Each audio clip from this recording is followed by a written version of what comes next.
বিশেষ করে আজকের সবার যিনি প্রধান অতিথি সুদূর বাংলাদেশ থেকে এখন বক্তব্য রাখছেন জনাব মাওলানা মুহতারাম এইচ.এম. শহীদুল ইসলাম সাহেব, কাঠিয়াহাট। দিলে যতক্ষণ কথা বলেছে কোরআন থেকে, কি থেকে কথা বলেছে, আপনারা কেউ অসন্তুষ্ট নয় তো?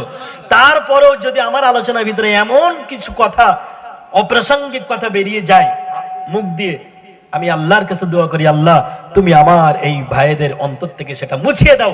সকলে বলুন আল্লাহুম্মা আমিন। আসসালামু আলাইকুম ওয়া রাহমাতুল্লাহি ওয়া বারাকাতুহু।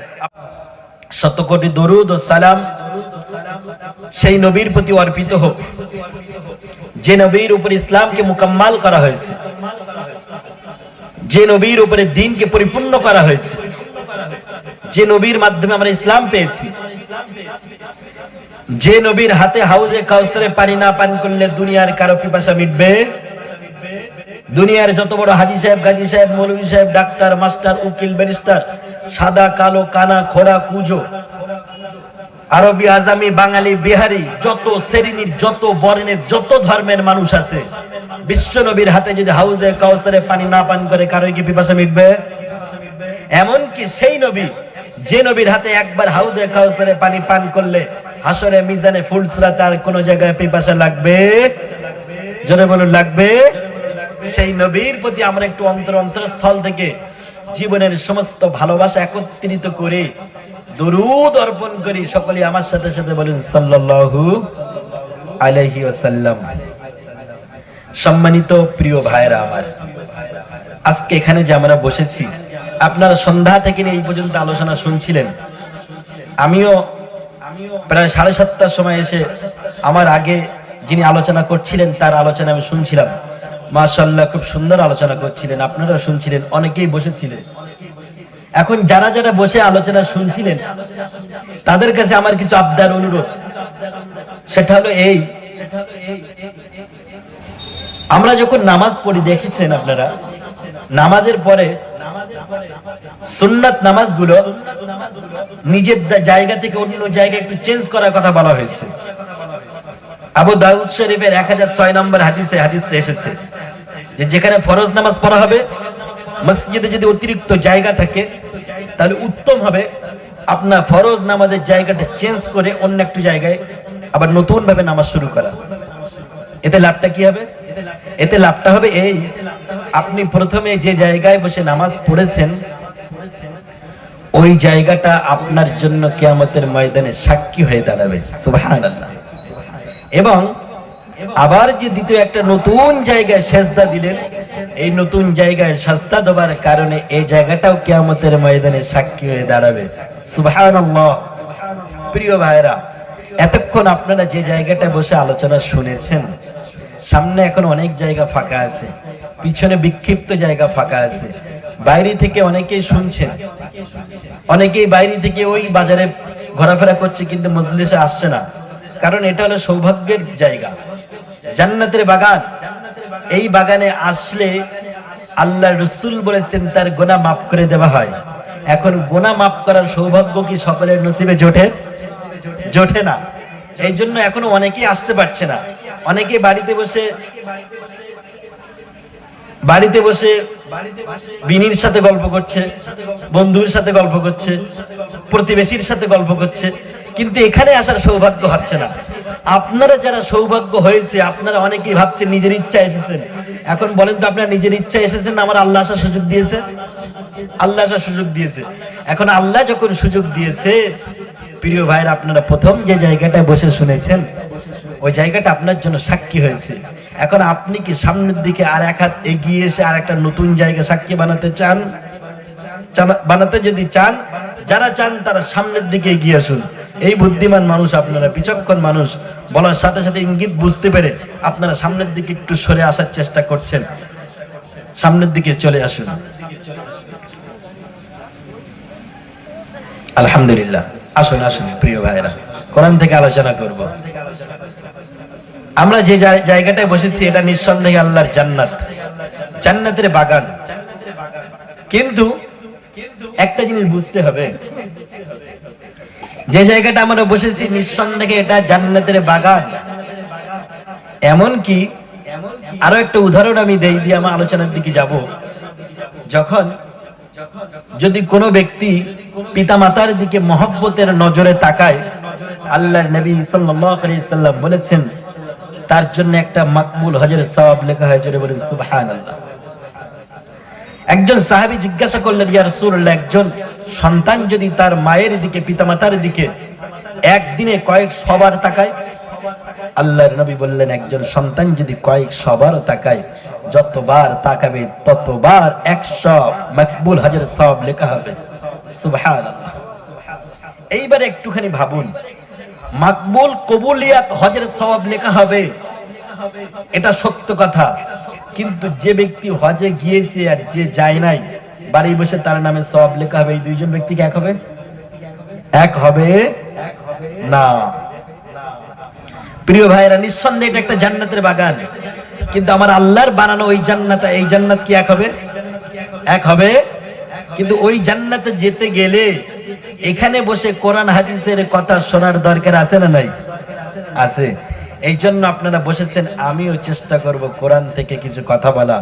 কারণ আমরা যারা বক্তা, আমরা যারা ওয়াইজির লেকচারার, আমাদের তো দায়িত্ব মানুষের সামনে কোরআন থেকে কথা বলে মানুষকে পরকালমুখী করা, মানুষকে জাহান্নামের আগুন থেকে বাঁচানো। এটা আমাদের দায়িত্ব কি দায়িত্ব না? এরপরও যারা মানবে আর যারা মানবে না, এই দুইজনের পার্থক্য সৃষ্টি করবেন কে? আল্লাহ করবেন। আল্লাহ বলেন, কাল কিয়ামতের ময়দানে সমস্ত হাসরবাসীকে আল্লাহ তাআলা রব্বুল আলামিন লক্ষ্য করে বলবেন, আমতাজুল ইয়াউমা আইয়ুহাল মুজরিমুন। যারা বলেন আল্লাহু আকবার। আল্লাহ সমস্ত হাসরবাসীদেরকে লক্ষ্য করে কাল কিয়ামতের ময়দানে তিনি বলবেন, আমতাজুল ইয়াউমা আইয়ুহাল মুজরিমুন, অপরাধীরা তোমরা আমার বান্দাদের থেকে আলাদা হয়ে যাও। আল্লাহ অপরাধী যারা হবে তাদেরকে আলাদা হয়ে যেতে বলবেন। ওই সময় দেখা যাবে অনেক অপরাধী এমন থাকবে, তারা চেষ্টা করবে ইমানদারদের কাতারে ঢুকে যাবার, কিন্তু সেখানে তো আল্লাহ তাআলা রব্বুল আলামিন এমন এনআরসি করে দেবেন, কোন অপরাধী ইমানদারদের কাতারে আর থাকতে পারবে না। আমার ভাইরা, আল্লাহ তাআলা রব্বুল আলামিন যখন অপরাধীদেরকে আলাদা করে দেবেন, হাসরবাসীরা তারা টেনশন করতে থাকবে, কারণ সেদিন তো ইমানদার আর অপরাধীরা আলাদা হয়ে যাবে। আল্লাহ তাআলা রব্বুল আলামিন কোরআনুল কারীমে সূরা হাক্কার ভিতরে বলেন, যারা বেঈমান হবে, বেঈমান হবার পরে আল্লাহ তাআলা রব্বুল আলামিন হাসরবাসীদের মাঝখানে আল্লাহ আমলনামা দেবেন। আমার আলোচনা শুরু থেকে একটু শুরু করি। আল্লাহ আমলনামা দেবেন, দেবার পরে বলবেন, ইকরা কিতাবাক কাফা বিনাফসিকাল ইয়াউমা আলাইকা হাসিবা। আল্লাহ বলবেন, ও বান্দারা, তোমরা তোমাদের আমলনামা পড়ো। ইকরা কিতাবাক, তুমি পড়ো তোমার আমলনামা। কাফা বিনাফসিকাল ইয়াউমা আলাইকা হাসিবা, আজকে তুমি তোমার আমলনামার হিসাব নেবার জন্য তুমি নিজেই যথেষ্ট। বান্দা যখন ওই আমলনামা দেখবে, তখন জীবনের সমস্ত গুনাহ সেই বান্দা দেখতে পাবে, কোথায় কি করেছে, কোথায় কি করে নাই। কালো চশমার ভিতর দিয়ে আরে আরে কোন দিকে তাকিয়েছে, গোপন ভাবে একার কুল গাছে ঢিল মেরে কুল পেড়ে খেয়েছে, এমন ভাবে বান্দা আরো দেখতে পাবে। মানুষ যখন রাত্রে ঘুমিয়ে গিয়েছিল, দুনিয়ার কোন মানুষ সেদিন দেখতে পায় নাই, কিন্তু যখন মানুষ ঘুমিয়ে গিয়েছিল ওই সময় বান্দা কি কি গুনাহ করেছিল সবটাই দেখতে পাবে। বান্দা তার সব গুনাহ দেখবে। বান্দা দেখবে যে এমন কিছু গুনাহ ছিল, অমুক ভাইয়ের বাগান থেকে একটা পেয়ারা পেয়ে খেয়েছিলাম, আর মনে মনে করেছিলাম ভাইয়ের সাথে পরে বলবো, কিন্তু বলবো বলবো করতে করতে কোনোদিন বলা হয় নাই। হঠাৎ করে মালাকুল মউতের সাথে দেখা হয়ে গিয়েছিল।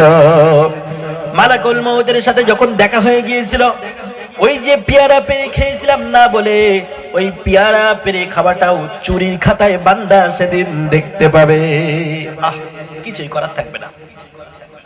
বান্দা তখন আফসোস করে বলবে, মা লিহাদাল কিতাব, এটা কেমন কিতাব, লা ইগাদিরু সগীরাতাও ওয়ালা কাবীরাতান ইল্লা আহসাহা, এটা কেমন কিতাব, এটা কেমন কিতাব, কোন ছোট গোনা কোন বড় গোনা তো দেখছি বাদ পড়ে নাই, এখন আমি যাব কোথায়? বান্দা সেদিন আফসোস করবে, আরে এটা কেমন কিতাব, দুনিয়ার কোন ছোট গোনা বাদ পড়ে নাই, যত পাপ আমি করেছি সব পাপ তো সব দেখতে পাচ্ছি। বান্দার হাতে যখন আমলনামা দিয়ে দেওয়া হবে, সমস্ত গোনা দেখতে পাবে। বান্দা যখন ওই আমলনামা দেখতে পাবে, আমার ভাইয়েরা যারা ইমানদার হবে তাদের আমলনামার পাওয়ার পরে কেমন মজা হবে একটুখানি শুনুন, তারপর বেঈমানদের কথাটা বলবো।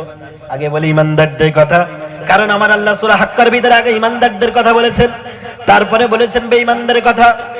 আল্লাহ তাআলা রব্বুল আলামিন বলেন, ইমানদারের হাতে যখন ফাআম্মা মান উতিয়া কিতাবাহু বিয়ামিনিহি, যখন ইমানদারের হাতে যখন বাম হাতে আমলনামা দেওয়া হবে, ওই আমলনামা দেখার পরে তারা বলবে, আনন্দ করে বলবে, ফায়াকুলু হা উমুকরউ কিতাবিয়া।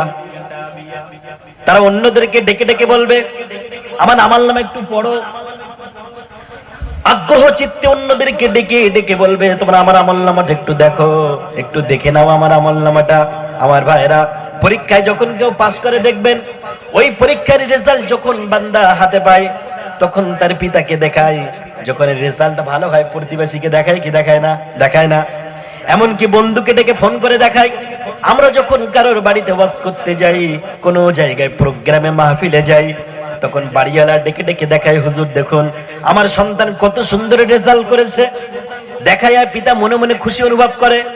আমার ভাইয়েরা, কাল কিয়ামতের ময়দানে ওই বান্দা তখন ওই আমলনামা অন্যদেরকে ডেকে ডেকে বলবে, দেখো দেখো আমার আমলনামাটা তোমরা একটু দেখো, ইন্নী জানান্তু আন্নী মুলাকিন হিসাবিয়া, আমি ধারণা করেছিলাম যে আমাকে একদিন হিসাবের সম্মুখীন হতে হবে, আমাকে একদিন হিসাবের সম্মুখীন হতে হবে। এই জন্য এই হিসাবের কথা চিন্তা করে আমি তো গুনার হাত থেকে নিজেকে বাঁচিয়েছিলাম। আমার ভাইয়েরা, ওই বান্দা যখন আনন্দ উৎফুল্ল চিত্তে সন্তুষ্ট চিত্তে খুশি অনুভব করবে, আমার আল্লাহ তাআলা রব্বুল আলামিন বান্দাকে লক্ষ্য করে বলবেন, বান্দারে কুতুফুহা দানিয়া, বান্দা তুমি ওই জান্নাতের ভিতরে চলে যাও, জান্নাতের নাজ নিয়ামত তুমি গ্রহণ করো। কুলু ওয়াশরাবু হানিয়াম বিমা আসলাফতুম ফিল আইয়ামিল খালিয়া। আল্লাহ তাআলা রব্বুল আলামিন বলবেন, বান্দা তুমি ওই জান্নাতে প্রবেশ করো, ওই জান্নাতের ভিতরে প্রবেশ করে তুমি নো চিন্তা, ডো ভর্তি নো চিন্তা, তোমার চিন্তা করা লাগবে না, মনের আনন্দে জান্নাতের পানিগুলো, জান্নাতের শরাবগুলো তুমি খাও, তুমি পান করো, এবং দুনিয়ায় তুমি যে ভালো কাজ করেছিলে তার বিনিময় স্বরূপ আমি আল্লাহ আমার দেওয়া জান্নাতটাকে তুমি গ্রহণ করো। জোরে বলুন সুবহানাল্লাহ। বান্দা, আল্লাহ বলছেন কুতুফুয়া দানিয়া, যে বাগানের ফল ফলাদি গুলো বান্দার হাতের নাগালে চলে আসবে। বান্দা যে ফলে হাত দেবে, আঙ্গুর খেতে মন চাবে আঙ্গুরে হাত দেবে, বান্দা তরমুজ খেতে মন চাবে তরমুজে হাত দেবে, যা মন চায় বান্দা তাই খাবে, সবগুলো তার আয়ত্তের মধ্যে চলে আসবে। কারণ আমার আল্লাহ তাআলা রব্বুল আলামিন বলেন, ও পৃথিবীর মানুষেরা শোনো, দুনিয়ার যখন কোন মানুষ ঘুমিয়ে গিয়েছিল, দুনিয়ার মানুষের যখন কোনো কাজ ছিল না, তখন আমার এই বান্দাগুলো শীতের সময়ে কনকনে ঠান্ডার ভিতরে আমি আল্লাহ আমাকে খুশি করার জন্য সমস্ত ঠান্ডাকে উপেক্ষা করে মসজিদে গিয়ে আমার জন্য সাজদা দিয়েছিল। জোরে বলেন সুবহানাল্লাহ। অতএব আজকে আমার বান্দার যা মন চায় বান্দা তাই করবে, বান্দার যেটা মন চায় সেইটা খাবে, বান্দার যা করতে মন চাবে বান্দা তাই করবে। বান্দা জান্নাতীরা বান্দারা এমন আনন্দ করবে, শুধু আনন্দ করবে না, ওই জান্নাতি বান্দারা যখন জান্নাতের নিকটবর্তী চলে যাবে, হাত্তা ইযা জাউহা ওয়া ফুতিহাত আবওয়াবুহা ওয়া ক্বালা লাহুম খাযানাতুহা। আমার ভাইরা, ওই জান্নাতি বান্দারা যখন জান্নাতের নিকটে চলে যাবে, জান্নাতের দরজাগুলো অটোমেটিক তাদের জন্য আল্লাহর কুদরতি ক্ষমতায় খুলে যাবে। জোরে বলুন সুবহানাল্লাহ। তারা যখন জান্নাতের নিকটে পৌঁছে যাবে, ফেরেশতারা তখন বলবে, খাযানাতুহা, জান্নাতের রক্ষী ফেরেশতারা তাদেরকে বলবে, সালামুন আলাইকুম তিবতুম ফাদখুলুহা খালিদিন। জান্নাতের ফেরেশতারা জান্নাতের রক্ষী যারা, তারা তখন বলবে তোমাদের প্রতি শান্তি, তোমাদেরকে ওয়েলকাম, তোমাদের স্বাগতম, তোমরা চিরস্থায়ী আল্লাহর দেওয়া জান্নাতে সুখী শান্তিতে বাস করো। জোরে বলুন সুবহানাল্লাহ। বান্দা জান্নাতে যাবে, জান্নাতের নিয়ামত যখন বান্দা দেখবে, জান্নাতটা দেখবে, আমার ভাইরা দুনিয়ার সুন্দর পার্কে গেলে মনটা কেমন হয়? হয় কি হয় না? দুনিয়ার পার্কে গেলে মনটা আনন্দ উৎফুল্ল হয়ে যায়। সুন্দর সুন্দর জিনিস দেখলে মনের ভিতরে খুশিতে মনটা মাতোয়ারা হয়ে যায়। বান্দা যখন জান্নাতের ভিতরে যাবে, যেদিকে তাকাবে বান্দা দেখবে আল্লাহর দেওয়া নিয়ামত। বান্দা দেখে খুশিতে যে শব্দটা বলবে, আমার আল্লাহ কোরআনে নোট করে দিলেন, বান্দা খুশি হয়ে সেদিন প্রথম যে শব্দটা ব্যবহার করবে, সেই শব্দটা হলো ওয়াকালুল হামদুলিল্লাহিল্লাযী সাদাকানা ওয়া'দাহু ওয়া আওরাসানাল আরদা নাতাবাওয়াউ মিনাল জান্নাতি হাইসু নাশা। বান্দা সেদিন খুশি হয়ে প্রথমে যে বাক্যটা ব্যবহার করবে সেটা হবে আলহামদুলিল্লাহ। সুবহানাল্লাহ। বান্দা কি বললো খুশিতে? আলহামদুলিল্লাহ। সমস্ত প্রশংসা সেই আল্লাহর, যে আল্লাহ তাআলা রব্বুল আলামিন তিনি তার ওয়াদাকে সত্য করেছেন। আল্লাহর ওয়াদা ছিল কি? আল্লাহর ওয়াদা ছিল ওয়াল্লাযীনা আমানু ওয়া আমিলুস সালিহাতি, যে বান্দা আমলে সালেহ করবে আমি আল্লাহ তাদের জন্য রেখেছি উলাইকা আসহাবুল জান্নাহ। যে বান্দা দুনিয়ায় ঈমান আনবে, আমলে সালেহ করবে, আমি আল্লাহ তাদের জন্য রেখেছি জান্নাত। এটা ছিল আল্লাহর ওয়াদা। বান্দা যখন জান্নাতে যাবে তখন আল্লাহর প্রশংসা করে বলবে, ওগো আল্লাহ তুমি তোমার ওয়াদাকে রক্ষা করেছো এবং এই জান্নাতের এই ভূমির মালিক আমাদেরকে বানিয়ে দিয়েছো। জোরে বলেন সুবহানাল্লাহ। বান্দা খুশিতে আত্মহারা হয়ে যাবে। কি করি বান্দা তো মনটা উতলা হয়ে যাবে। জান্নাতে অনেক নিয়ামত বান্দা ভক্ষণ করবে, অনেক জায়গায় ঘোরাফেরা করবে, কিন্তু জান্নাতের ভিতরে আমি সংক্ষেপে বলি ভাইরা আমার, আজকে আমার আলোচনার টপিক এটা নয়। বান্দা যখন জান্নাতে ঘুরবে অনেক কিছু দেখবে, কিন্তু ওই জান্নাতের ভিতরে সবচেয়ে বড় নিয়ামত বান্দার জন্য যেটা হবে সেটা হলো আমার আল্লাহর দিদার। জোরে বলেন সুবহানাল্লাহ। আল্লাহর দেখা, আল্লাহর দর্শন, এটা হবে সবচেয়ে বড়। কারণ আল্লাহর দর্শন যদি না পাওয়া যায় জান্নাতে গিয়ে কোনো মজা আছে কি? কোনো মজা?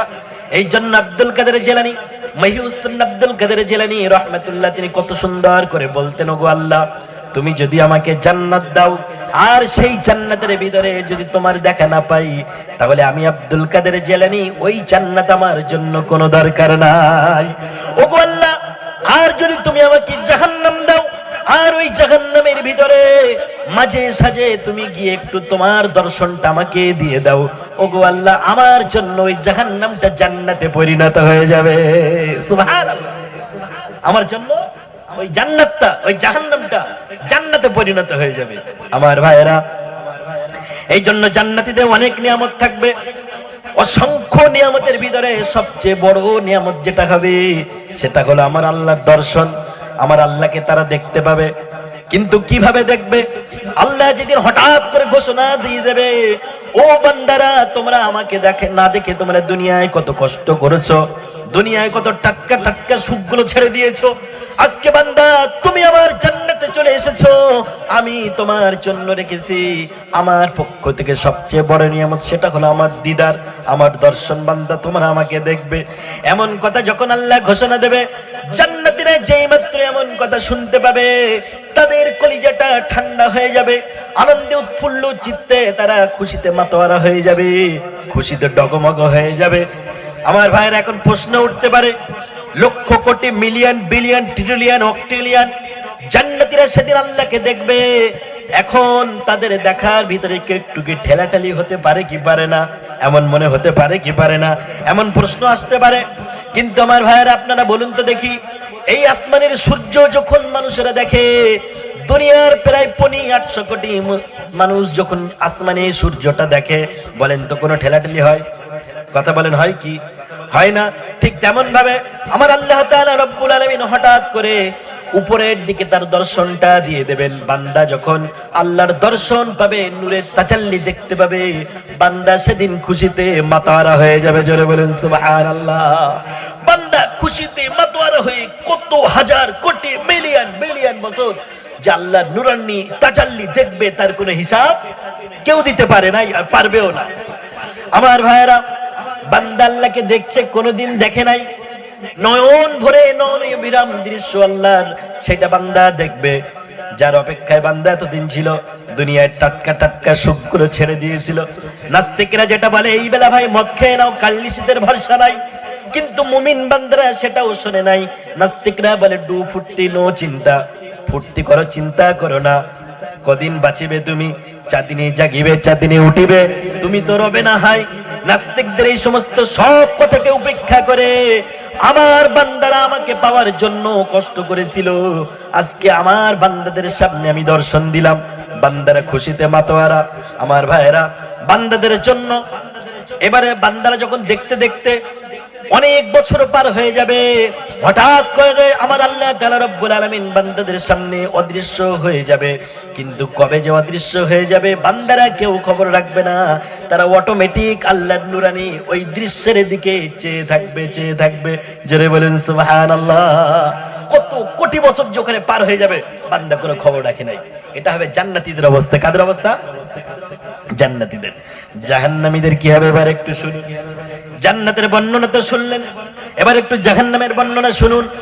আল্লাহ তাআলা রব্বুল আলামিন বলেন, জাহান্নামীদের হাতে আমলনামা দেওয়া হবে। পিছনের দিক দিয়ে গিয়ে যখন তাদের বাম হাতে আমলনামা দেওয়া হবে, ওয়া আম্মা মান উতিয়া কিতাবাহু বিশিমালিহি ফায়াকুলু ইয়া লাইতানি ওয়া লাম আদরি মা হিসাবিয়া। আল্লাহ বলেন, যখন পিছন দিক দিয়ে গিয়ে তাদের বাম হাতে আমলনামাটা পরিয়ে দেওয়া হবে, জাহান্নামীরা যখন ওই আমলনামা দেখবে তারা তখন আফসোস করে বলবে, ওয়ালাম আদরি মা হিসাবিয়া, যদি এই হিসাব এটা যদি না পেতাম, এই হিসাব যদি আজকে যদি আমাদের আদৌ হিসাব নেওয়া না হতো কতই না ভালো হতো। তারা কি বলবে আফসোস করে? আজকে যদি হিসাব নেওয়া না হতো, হিসাবে এই সমস্ত ব্যবস্থা না থাকতো, কতই না ভালো হতো। আমার ভাইয়েরা, কিন্তু তাদের এই আফসোস কোনো শেষ হবে না। আফসোস করতে করতে তারা আরো অনেক কথা বলবে। এমন কি তারা এই কথাও বলবে, মা আগনা আন্নি মালিয়া, আজকে তো কোনো ধন সম্পদ কোনো কিছু কাজে আসলো না, হালাকা ধ্বংস হয়েছে। আন্নি সুলতানিয়া, আমার সমস্ত ক্ষমতা সব প্রতিপত্তি আজকে ধ্বংস হয়ে গিয়েছে। তারা আফসোস করবে।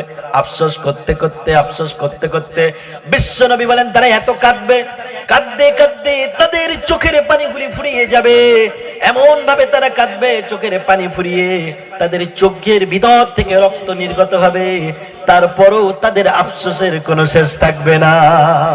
আমার ভাইরা, এখনো সময় আছে, এখনো সময় আছে। আজকে যদি আমরা না বুঝি, এরপরে কেউ বুঝাবে না। আপনাকে বুঝতে হবে, আপনার পরকাল আপনাকে ঠিক করতে হবে। আপনার সাথে কেউ যাবে না। আপনার সম্পদ আপনার মৃত্যুর সাথে সাথে আপনার হাত থেকে বেরিয়ে যাবে। মৃত্যু হয়ে গেল, সম্পদ আপনার হাত থেকে বেরিয়ে গেল, তার সাথে সাথে আপনার আত্মীয় স্বজন সকলেই আপনার সাথে যাবে কবরস্থান পর্যন্ত। কবরস্থান পর্যন্ত যাবার পরে যখন আপনাকে কবরস্থ করা হবে, আপনার দুনিয়ার যত আত্মীয় স্বজন রক্তের সম্পর্কিত মানুষ ছিল তারা আপনাকে ছেড়ে চলে যাবে। আমরা অনেক জায়গায় জানাজার নামাজ পড়াতে গিয়ে দেখেছি, আকাশ মেঘলা অথবা আকাশে রৌদ্র। এই দৃশ্য যখন আমরা দেখি, যে গ্রামের মানুষের জন্য আজকে আপনি এত কষ্ট করেছেন, যাদের সাথে চায়ের দোকানে না বসলে আপনার মন ভরতো না, ওই সমস্ত গ্রামের মানুষেরা একদিন আমাদের মতো হুজুরদের ডেকে ডেকে বলবে, হুজুর আকাশ ভালো না, অথবা আকাশে রৌদ্র, তাড়াতাড়ি ব্যবস্থা করুন। বলে কি বলে না? হুজুর আকাশের অবস্থা ভালো না, আকাশে প্রচন্ড রৌদ্র, প্রখর রৌদ্র, আর সময় নেই, তাড়াতাড়ি ব্যবস্থা করুন। যে গ্রামের মানুষকে না দেখলে আপনি সহ্য করতে পারতেন না, যে গ্রামের মানুষের সাথে আপনি না বসলে চায়ের দোকানে জমতো না, ওই গ্রামের মানুষরাই আপনাকে কত তাড়াতাড়ি কবরস্থ করা যায় তারা উঠে পড়ে লেগে যাবে। জোরে বলেন ঠিক কিনা? আমার ভাইরা, এখনো আফসোস করুন, এখনো সময় আছে।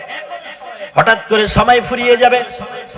সময় যখন ফুরিয়ে যাবে, মালাকুল মউতের সাথে হঠাৎ করে সাক্ষাৎ আপনার হয়ে যাবে। আর যখন সাক্ষাৎ হয়ে যাবে, আপনি যখন সাক্ষাৎ দেখতে পাবেন, তখন আপনি যদি বলেন, হে মৃত্যুদূত, হে মালাকুল মউত, আমার জন্য 1 সেকেন্ড সময় বাড়িয়ে দিন।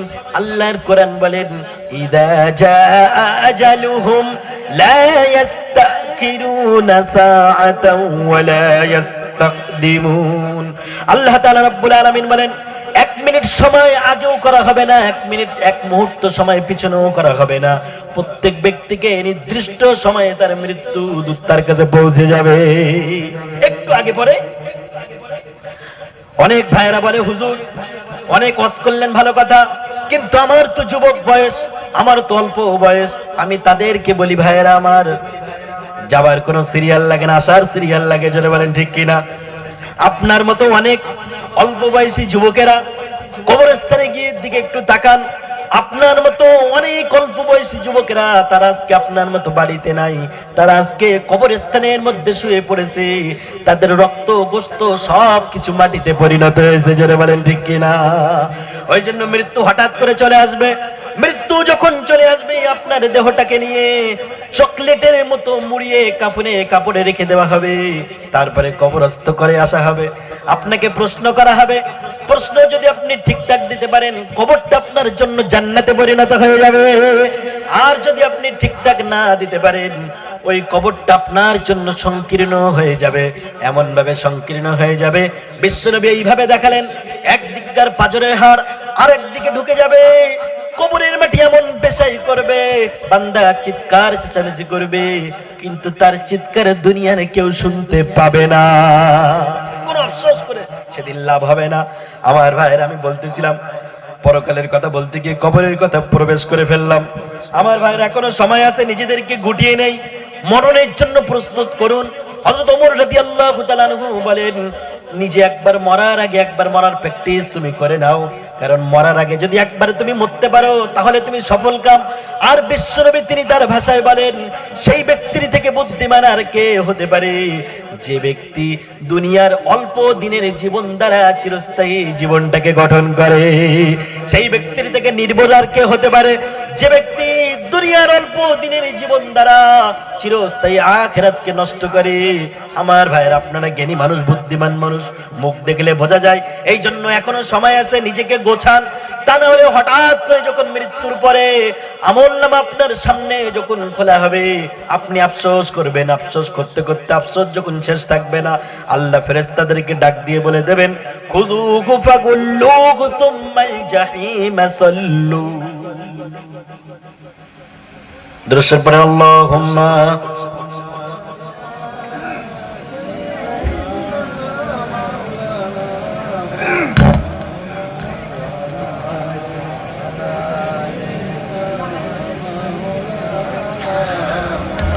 اللهم صل على سيدنا مولانا محمد وعلى آل سيدنا مولانا محمد هنا فلت बुलबुल का तरन्नुम भी ना हो जबन दहर में कलियों का तबस्सुम भी ना हो अल्लाहुम्मा सल्ली अला सय्यिदिना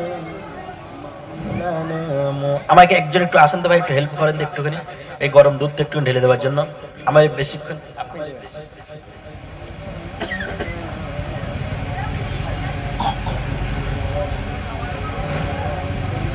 আমার ভাইরা, আমি বলছিলাম মৃত্যু একদিন চলে আসবে। যখন হিসাব নিকাশ শুরু হয়ে যাবে, বান্দার আমলনামা যখন বান্দার হাতে দিয়ে দেওয়ার পরে বান্দা যখন আফসোস করতে করতে আর কোনো উপায় সেদিন থাকবে না, তখন আমার আল্লাহ ঘোষণা দেবেন, খুযূহু ফাগুল্লুহু তুম্মাল জাহিমা সাল্লু। আল্লাহ ঘোষণা দেবেন, হে আমার ফেরেশতারা শোনো, খুযূহু ফাগুল্লুহু তুম্মাল জাহিমা সাল্লু সুম্মা ফি সিলসিলাতিন দারউহা ৭০ যিরাআন ফাসলুকু। হে আমার ফেরেশতারা, ওদেরকে ধরো, ওই জাহান্নামীদেরকে, ওদের হিসাব নিকাশ সব শেষ, ওদেরকে ধরো, ওদেরকে ধরে ওদের গলায় বেড়ি পড়াও, শিকল লাগিয়ে দাও। ৭০ গজ শিকল দিয়ে আল্লাহ বলবেন, হে আমার ফেরেশতারা, ওদেরকে ৭০ গজ শিকল দিয়ে ওদেরকে বেঁধে ফেলো, আর বেঁধে ফেলার পরে ওদেরকে টানতে টানতে জাহান্নামের দিকে নিয়ে যাও। কত গজ বললাম? ৭০ গজ। এখন বলেন, জাহান্নামীদেরকে 70 গজ শিকল দিয়ে বাঁধার কি দরকার আছে? 1 গজ দিয়ে বাঁধলে যথেষ্ট না?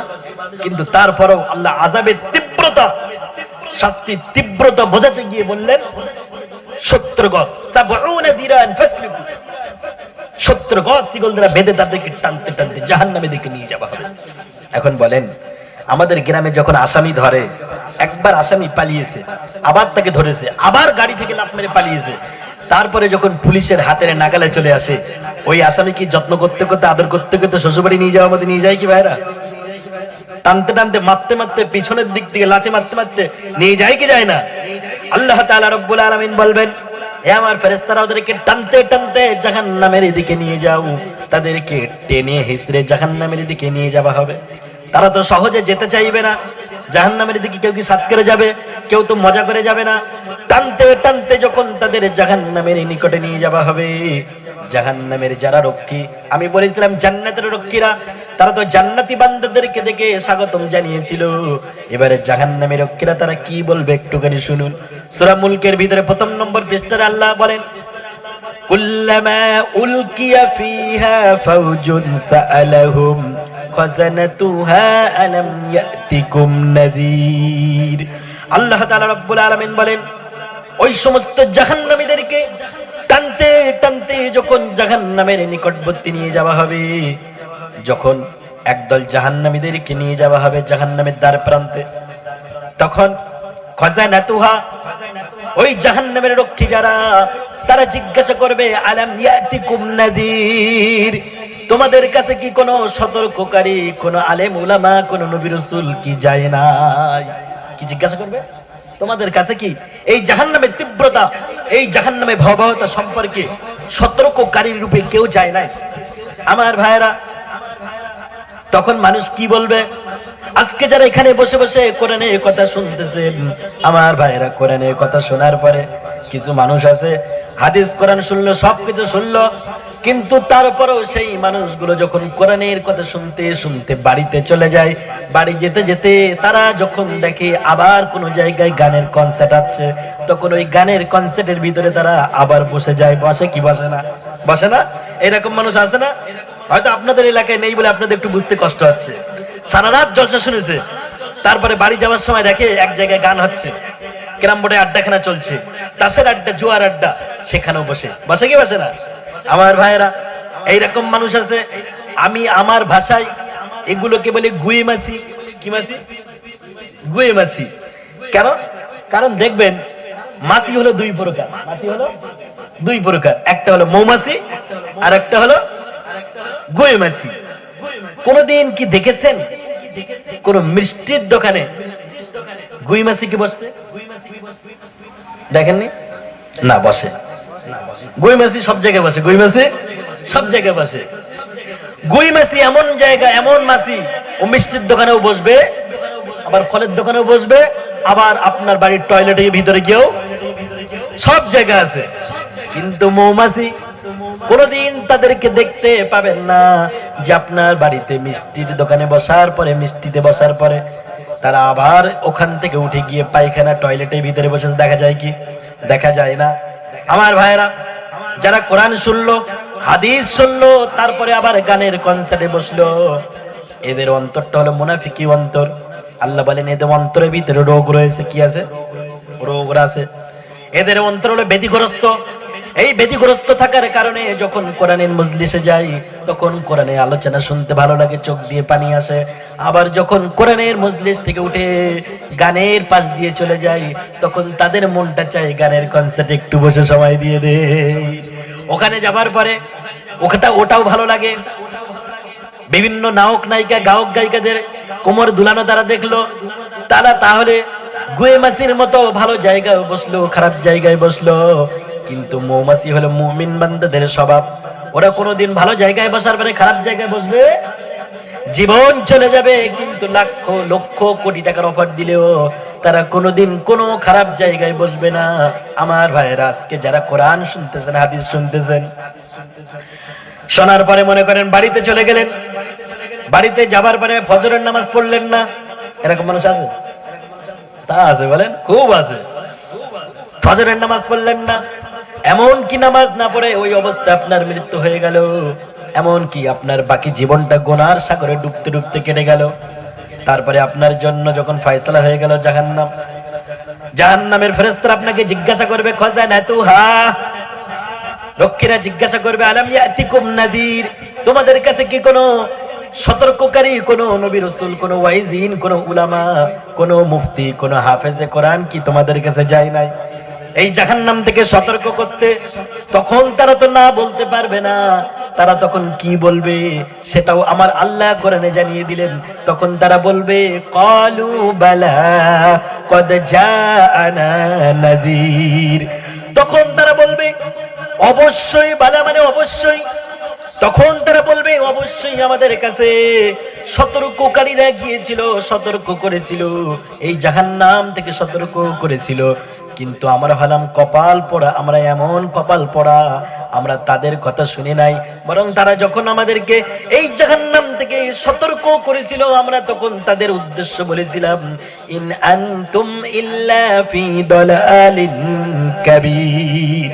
তখন আমরা বলেছিলাম তোমরা বড় পথভ্রষ্টের ভিতরে আছো, তোমরা গোমরাহী, কারণ মৃত্যুর পরে জীবন হতে পারে না, মানুষ মরে যাবে, এটাই তো হয়ে যাবে, অতএব মৃত্যুর পরে কোনো জবাব দেওয়া লাগবে না। আমরা তখন এইভাবে তাদেরকে গোমরাহ বলে, পথভ্রষ্ট বলে বিবেচনা করেছিলাম। ওয়াকালু লাউ কুন্না নাসমাউ আও নাকিলু মা কুন্না ফি আসহাবিস সাঈর, হায় আফসোস যদি সেদিন তাদের কথা শুনতাম, শুধু শুনতাম না, আও নাকিলু অনুধাবন করতাম আর মেনে নিতাম, তাহলে মা কুন্না ফি আসহাবিস সাঈর, তাহলে এই সাঈর নামক দোজখে আজকে আসা লাগতো। আমার ভাইরা, মানুষ সেদিন আফসোস করতে করতে জীবনটা শেষ হয়ে যাবে। বিশ্বনবী বলেন মানুষ সেদিন আফসোস করতে করতে নিজের আঙ্গুলগুলো চিবিয়ে ফেলবে, কিন্তু চিবাতে চিবাতে আঙ্গুলগুলো ভেঙে তছনছ হয়ে যাবে, তারপরেও আফসোসের শেষ থাকবে না। আমার ভাইরা, সেই দিন যদি জীবনটা সুখময় করতে চান তাহলে আজকের জীবনটা শুধরানোর দরকার আছে না নাই? আজকে যেভাবে আমাদের জীবনটা চলছে এইভাবে চললে আমরা সেদিনে জীবন শুধরাতে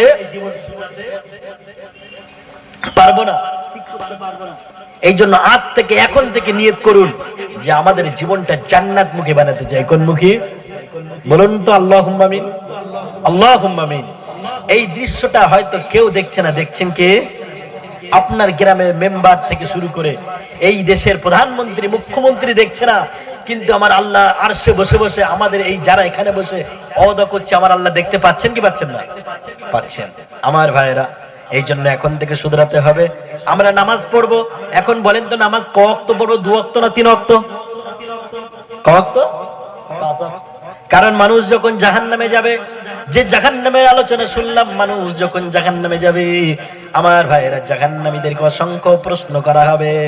তার ভিতরে প্রথম প্রশ্ন যেটা থাকবে, আল্লাহ সূরা মুদ্দাসসিরের ভিতরে বলেন মানুষ যখন জাহান্নামে যাবে ওই জাহান্নামীদেরকে জান্নাতি বান্দারা দেখতে পাবে।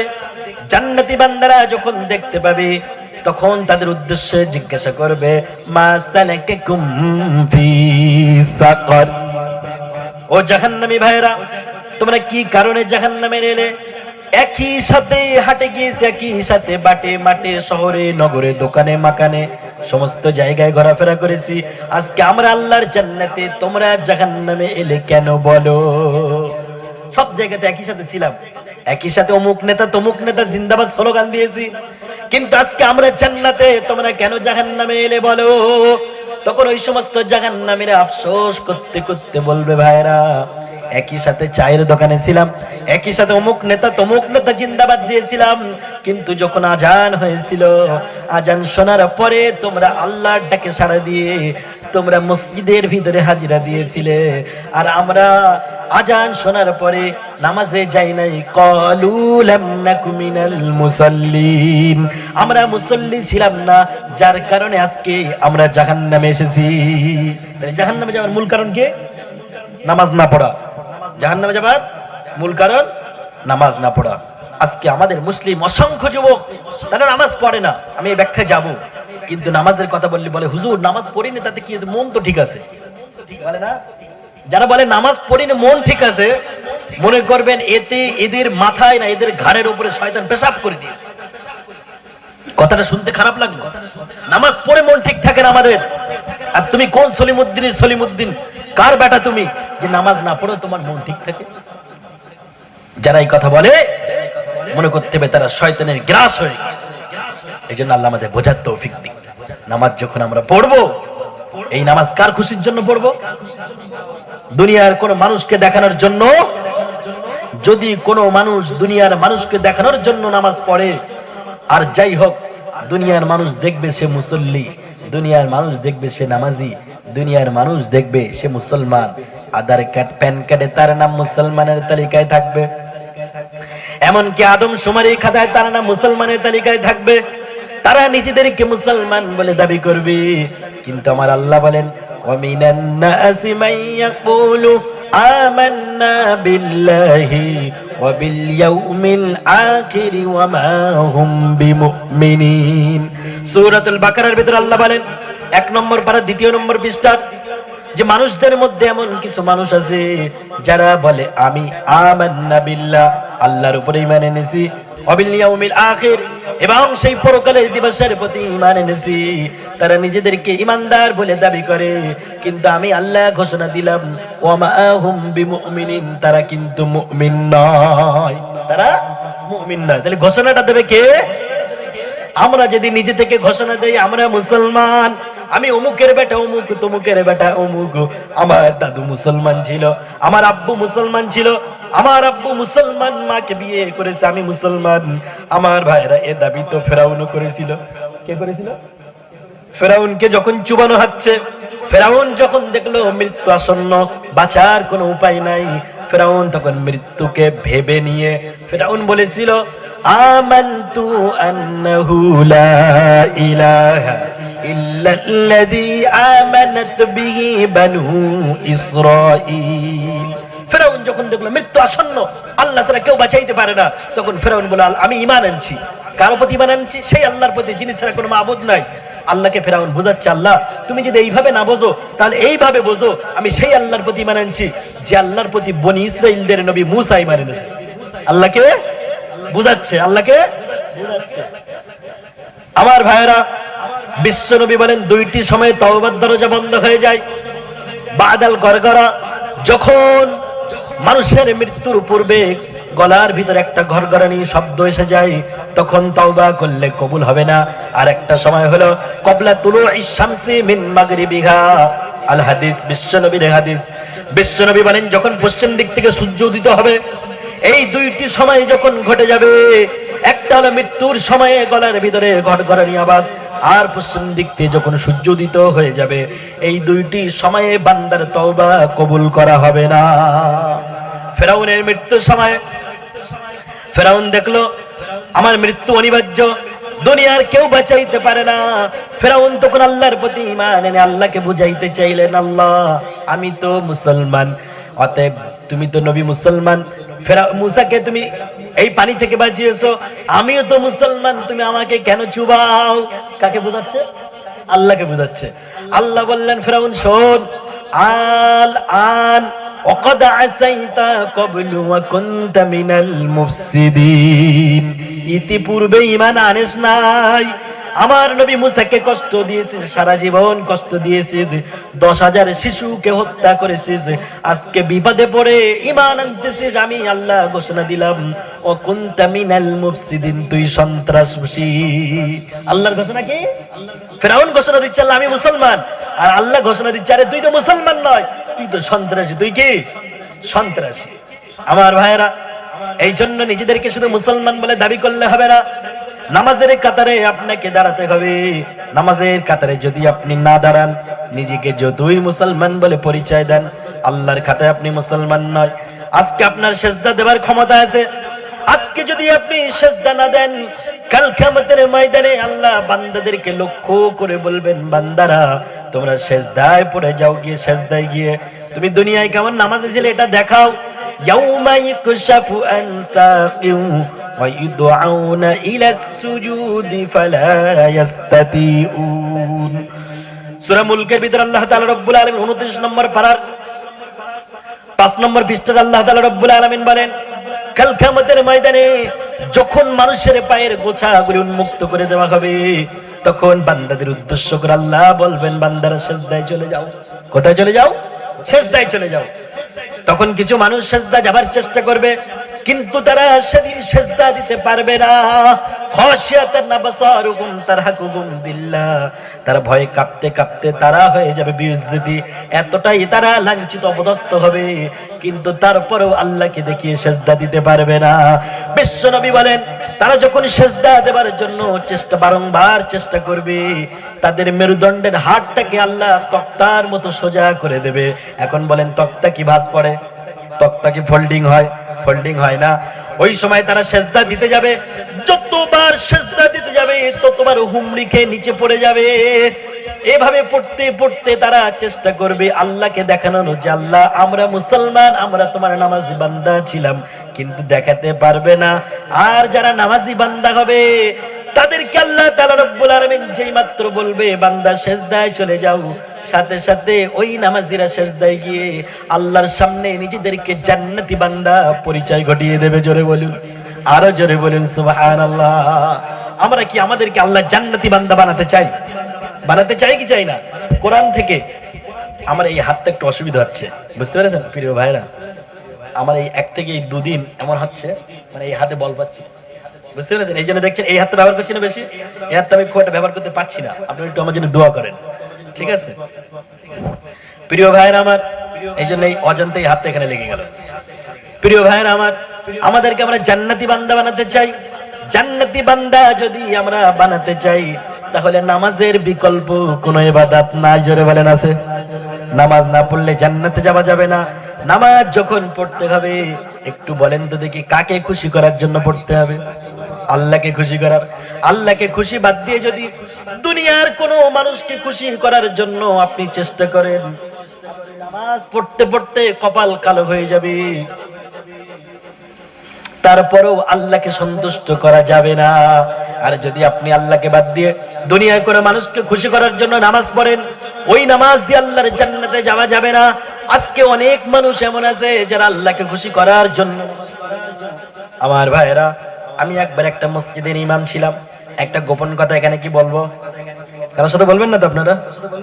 ভাই, গোপন কথা বললে কি আর গোপন থাকে? গোপন কথা বললে আর কোনো গোপন? আমি একবার এক মসজিদে, হারোয়ার, নামটা না বললাম এলাকার, এক মসজিদের ইমাম ছিলাম।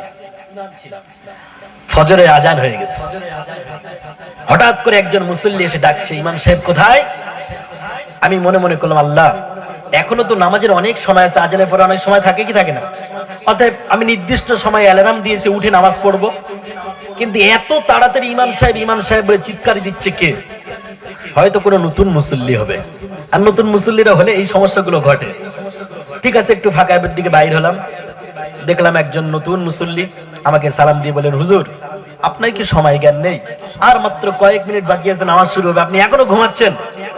আমি তার কথা উত্তর দিচ্ছি না, আমি শুধু তার মুখের দিকে তাকিয়েছি আর ভাবছি, আল্লাহ, তোমার এই বান্দা কোথা থেকে এলে? তো কোনোদিন জীবনে দেখি এই এলো, তো ঠিক আছে, কি কারণে এলো? ও যত প্রশ্ন করছে তত ওর সম্পর্কে আমার কৌতূহল বাড়ছে, রহস্য বাড়ছে, যে কি কারণে আজকে এলো। নিশ্চয়ই কোনো একটা রহস্য এর ভিতরে লুকিয়ে আছে। ঠিক আছে, নামাজ পড়লাম, নামাজ শেষ হয়ে গেল। ওই ব্যক্তি আস্তে আস্তে আমার ঘরের ভিতরে ঢুকলেন, ঢুকে বললেন, হুজুর, এই যে পাশে যাকে দেখতে পাচ্ছেন, ইনি হলেন আমার বেঈ মশাই। কি মশাই? বেঈ মশাই।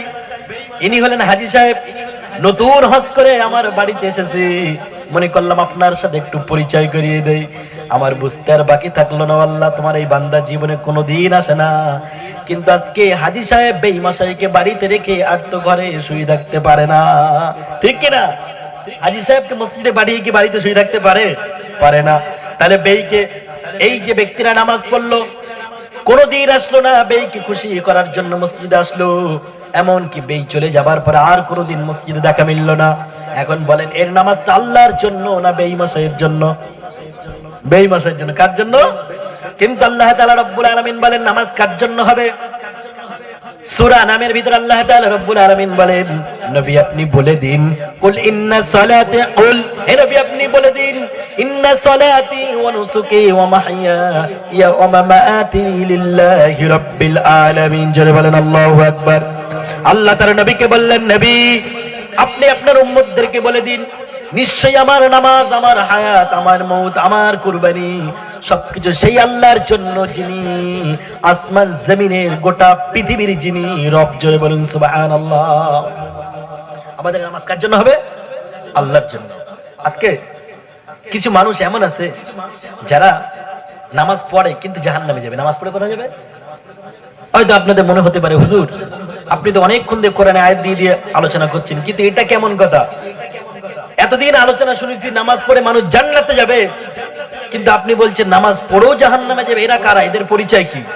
আমি বলতে চাই ভাইরা, নামাজ পড়েও জাহান্নামে যাবে এদের পরিচয় যদি শুনতে চান, কোরআনুল কারীমে সূরা মাউনের দিকে একটু নজর দেওয়া লাগবে।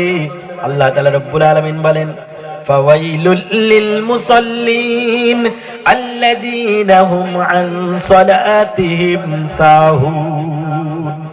আল্লাহ বলেন ওই সমস্ত নামাজীদের জন্য ধ্বংস, ওই সমস্ত নামাজীদের জন্য দুর্ভোগ, তাদের জন্য ওয়াইল নামক দোজখ। আল্লাযীনা হুম আন সালাতিহিম সাহুন, যারা নিজেদের নামাজের ব্যাপারে অমনোযোগী থাকে।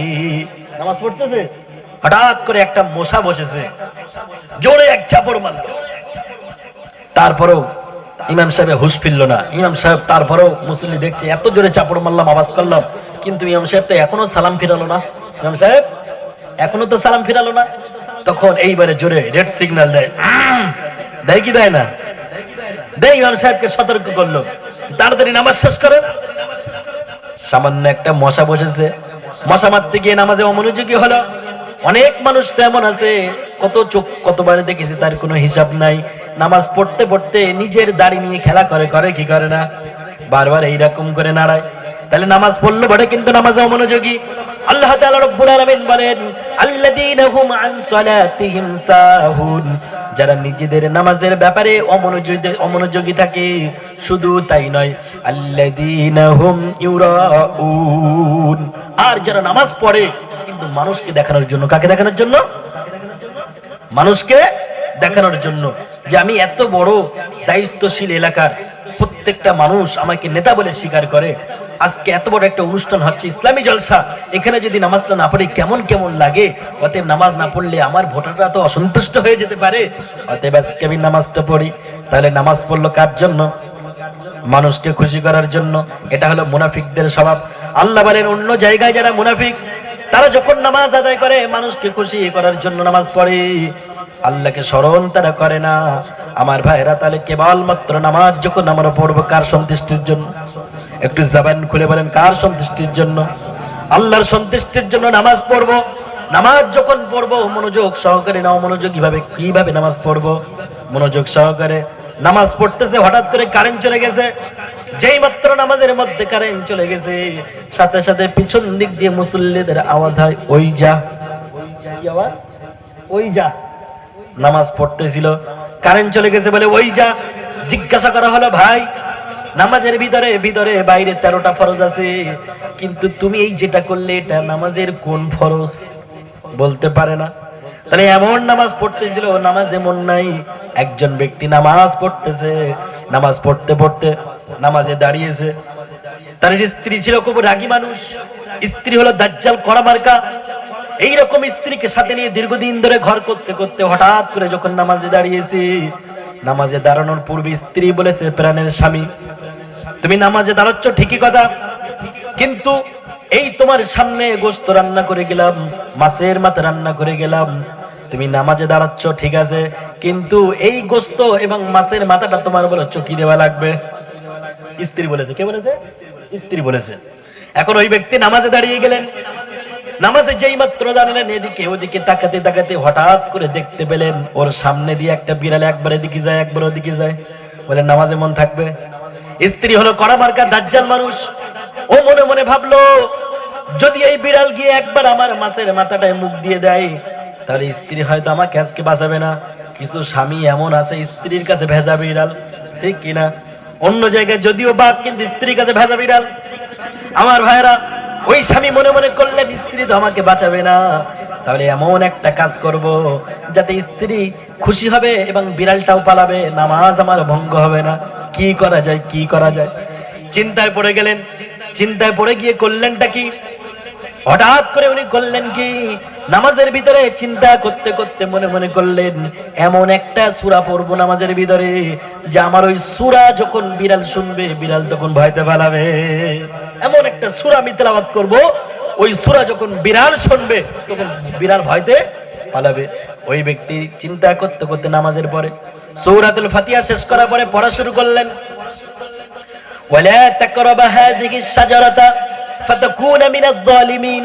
আমার ভাইয়েরা, আয়াত তো আমি তো এইভাবে বললাম, কিন্তু ওই ব্যক্তি তো আমার মতো করে পড়লেন না, ও পড়লেন ঠিক এইভাবে, ওয়ালা তাকরাবা হাযিহি। বুঝতে পারেন না কথা? নামাজের ভিতরে যদি হাযিহিস বলে টান দেয় বিড়াল থাকবে না, পালাবে। হিস এই আওয়াজে বিড়াল থাকে কি? বিড়াল যেই মাত্র ওয়ালা তাকরাবা হাযিহিস বলে টান দিলেন বিড়াল পালিয়ে চলে গেল। আমার ভাইয়েরা, নামাজ পড়লো বিড়ালও তাড়ালো। এই যে নামাজ দিয়ে বিড়াল তাড়ানো যায়, এই নামাজ দিয়ে দুনিয়ার আয় যাই হোক আল্লাহর জান্নাতে যাওয়া যাবে। যারা বলেন আল্লাহর জান্নাতে যাওয়া যাবে না। আল্লাহর কোরআন কারীম বলেন, মানুষ যখন নামাজ পড়বে, নামাজ যখন বান্দা একবার ধরে ফেলবে, ওই নামাজ তার সমস্ত অশ্লীল পাপাচার কাছ থেকে বাঁচাবে। ইন্নাস সালাতা তানহা আনিল ফাহশাই ওয়াল মুনকার, সূরাতুল আনকাবুত 21 নম্বর পারা 1ম নম্বরে পৃষ্ঠা আল্লাহ ঘোষণা দিলেন, বান্দা যখন নামাজ পড়বে ওই নামাজ তার সমস্ত অশ্লীল পাপাচার কাছ থেকে বাঁচাবে। বিশ্বনবীর একজন সাহাবী এসে বললেন, ইয়া রাসূলুল্লাহ, আপনি কোরআন থেকে বলেছেন মানুষ নামাজ পড়লে সমস্ত অশ্লীল পাপাচার মন্দ কাজ থেকে বাঁচতে পারে, কিন্তু আপনার অমুক অমুক সাহাবী, একজনের নাম করে বলে দিলেন, আপনার অমুক সাহাবী নব মুসলমান, নতুন ইসলাম গ্রহণ করেছে।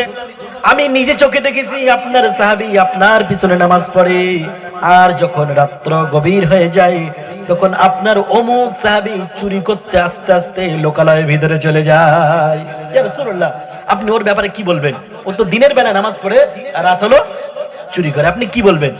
আল্লাহর নবী বললেন, আমার সাহাবা শোনো, আমার সাহাবী সে যখন নামাজ পড়া ধরেছে, তার চুরি করার অভ্যাসটা আগে থেকে ছিল, সে যখন নামাজ পড়া ধরেছে অবশ্যই অবশ্যই ওর নামাজ ওকে কিছুদিনের মধ্যে চুরি করার হাত থেকে বাঁচাবে। জোরে বলুন, আরো জোরে বলুন সুবহানাল্লাহ। ওই ব্যক্তি তখন ওর পিছনে গোয়েন্দাগিরি করা শুরু করে দিল। গোয়েন্দাগিরি করতে করতে একদিন, দুদিন, 3 দিন, 4 দিন যেতে যেতে, কয়েকদিন যেতে যেতে দেখতে পেল ওই ব্যক্তি নামাজ পড়া শুরু করার সাথে সাথে তার চুরি করা অটোমেটিক বন্ধ হয়ে গিয়েছে। জোরে বলেন সুবহানাল্লাহ। সাহাবী নামাজ পড়লো, চুরি করা ছেড়ে দিল। কিন্তু আজকে এমন মুসলমান অনেক আছে যারা নামাজ পড়ে মিথ্যা কথা বলে, যারা নামাজ পড়ে ওজনে কম দেয়, যারা নামাজ পড়ে মানুষের সাথে খারাপ আচরণ করে, খাদ্যে ভেজাল মিশায়। আমার ভাইয়েরা, একজন ব্যক্তি নামাজ পড়ে কিন্তু ওজনে কম দেয়, আরেকজন ব্যক্তি নামাজ পড়ে কিন্তু দেখা যায় যখন খাদ্য তেল বিক্রি করে তেলে ভেজাল মিশায়। পাশ থেকে একজন দোকানদার জিজ্ঞাসা করলো, ভাই তুমি নামাজ পড়ো, তোমার মাথায় একটা নামাজের টুপি আছে, কিন্তু তুমি আমার পাশে দোকানে তেল বিক্রি করো, আমি নিজে চোখে দেখেছি তুমি ওই ভেজাল তেলটাকে খাঁটি তেল বলে বিক্রি করো। ও আল্লাহর বান্দা, তুমি তো নামাজ পড়ো, তোমার মাথায় নামাজের টুপি, আর নামাজের টুপি দিয়ে তুমি কিভাবে ভেজাল তেলটাকে খাঁটি তেল বলে বিক্রি করো? তোমার কি একটু বিবেকে বাধে না? ওই ব্যক্তি তখন বললেন, ভাই তুমি যেটা আমার মাথায় নামাজের টুপি দেখতেছো, আল্লাহি আল্লাহর কসম, এই টুপি আমার নামাজের টুপি না, এই টুপিটা হলো আমার তেল বিক্রি করা টুপি। কি টুপি? বুঝতে পারেন না আমার কথা? এই টুপিটা হলো আমার তেল বিক্রি করা টুপি। আজকে মুসলমান নামাজের টুপি আর তেল বিক্রি করা টুপি পার্থক্য করে ফেলেছে। আমার ভাইয়েরা, অনেক ব্যক্তিকে আমি নিজে চোখে দেখেছি, নামাজ নাই, রোজা নাই, কিচ্ছু নাই, কিন্তু পোল্ট্রির গোশতের দোকান আছে, পোল্ট্রি গোশত যখন বিক্রি করে তখন ওই ব্যক্তি ওই গোশত বিক্রি করার সময় মাথায় একটা টুপি দিয়ে রাখে কি রাখে না? কিন্তু নামাজ নাই, কিচ্ছু নাই। এমন একজন ভাইকে আমি জিজ্ঞাসা করলাম জুমার দিনে, আমার সেই দিন একটু লেট হয়েছে, দেরি হয়েছে, তড়িঘড়ি মসজিদে যেতে যেতে দেখলাম সেই ব্যক্তি এখনো পোল্ট্রি বিক্রি করে। আমি বললাম, ভাই আপনি পোল্ট্রি বিক্রি করেন, জুমার নামাজ পড়বেন না? ওই ব্যক্তি আমাকে বললেন, হুজুর নামাজ পড়বো, কিন্তু আজকে আমার কাপড়টা ঠিক নাই। কাপড়টা? জোরে বলুন নাউজুবিল্লাহ, জোরে বলুন নাউজুবিল্লাহ। পোল্ট্রি গোশত বিক্রি করছে, সাধারণ মুসলমানদেরকে ধোঁকা দিচ্ছে, তারা মনে করছে এই মানুষটার কাছে গেলে হয়তো একদম হালাল খাবার পাওয়া যাবে, তাদেরকে ধোকা দিচ্ছে। নামাজের কথা বলছি আমার কাপড় ঠিক নাই, কিন্তু মাথায় টুপি। মাথায় কি? আহারে আমার ভাইরা, আজকে মুসলমান তার চরিত্র ঠিক করতে পারলো না। আজকে মুসলমান নামাজ পড়ে পিতা মাতার সাথে খারাপ আচরণ করে, আছে না নাই? কিন্তু বিশ্ব নবী বলেন রিদার রব্বি ফি রিদাল ওয়ালিদি, মিশকাত শরীফে হাদিস সাখতুর রব্বি সাখতুল ওয়ালিদি। যে ব্যক্তি তার পিতা মাতাকে খুশি করলো, সে যেন তার মহান রব আল্লাহকে খুশি করলো। জোরে বলেন সুবহানাল্লাহ। আর যে ব্যক্তি তার পিতা মাতার সাথে খারাপ আচরণ করলো, সে ব্যক্তি যেন তার রব আল্লাহর সাথে নাফরমানি করলো। আজকে আপনি কত বড় সলিমউদ্দিন কসিমউদ্দিন, কতবার হজ করেছেন, কত রাকাত নামাজ পড়েছেন, এটা দেখার মূল বিষয় নয়।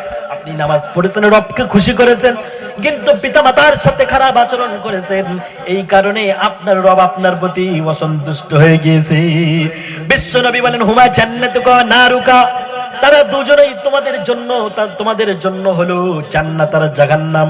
পিতামাতাকে খুশি করবে তাহলে তুমি জান্নাতে চলে যাবে, আবার পিতামাতাকে অসন্তুষ্ট করবে আর তুমি জাহান্নামে চলে যাবে।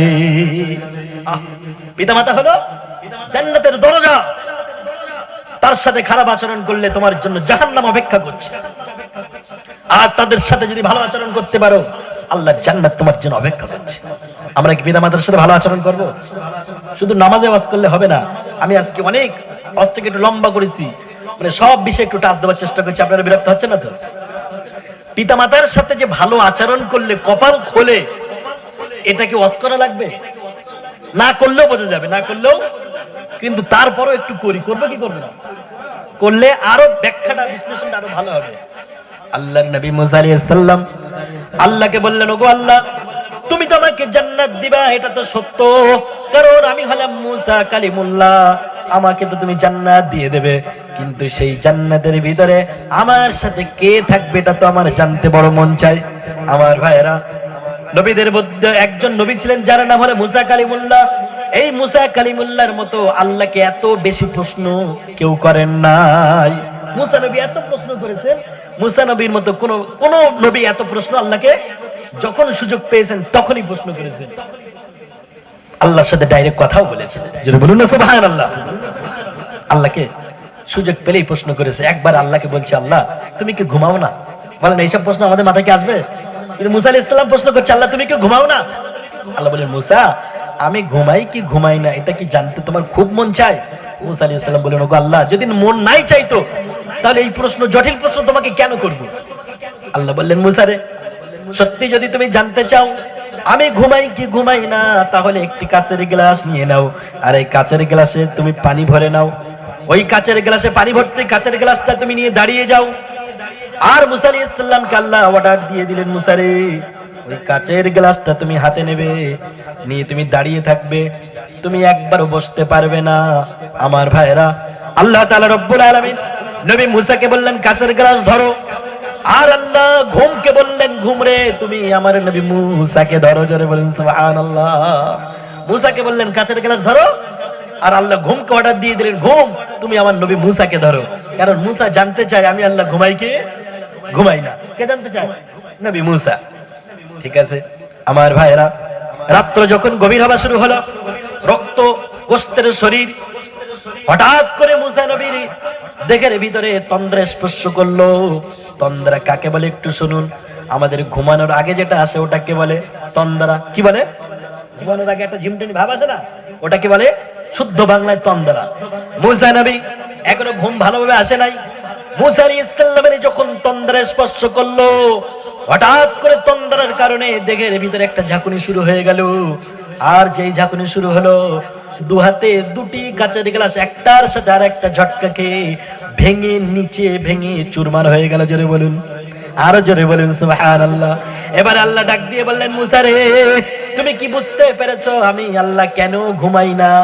মুসা বললেন, ওগো আল্লাহ, এখনো তো বুঝতে পারেন, একটু বিশ্লেষণ করে দেন, ভেঙে দেন, তাফসীর করে দেন। আল্লাহ বলেন, মুসা রে, তোমাকে শুধুমাত্র দুইটা কাচের গ্লাসের মালিক বানিয়েছি, আর তোমাকে আমি জেগে থাকতে বলেছি এই দুইটা কাচের গ্লাসের মালিক হবার পরে তোমার ঘুমানোর কারণে যদি কাচের গ্লাসগুলো ভেঙে চুরমার হয়ে যায়, ওরে নবী মুসা, আমি তো আসমান জমিন গোটা জগতের রব, আমি যদি তোমার মতো ঘুমিয়ে যাই তাহলে আসমান জমিন চন্দ্র সূর্য ভেঙে তছনছ হয়ে যাবে। এই জন্য আমি আল্লাহ ঘুমাই না। এই মুসা আলাইহিস সালাম আল্লাহকে প্রশ্ন করলেন, ওগো আল্লাহ, তুমি তো আমাকে জান্নাত দিবা, কিন্তু সেই জান্নাতের ভিতরে আমার সাথে কে থাকবে আল্লাহ জানতে বড় মন চায়।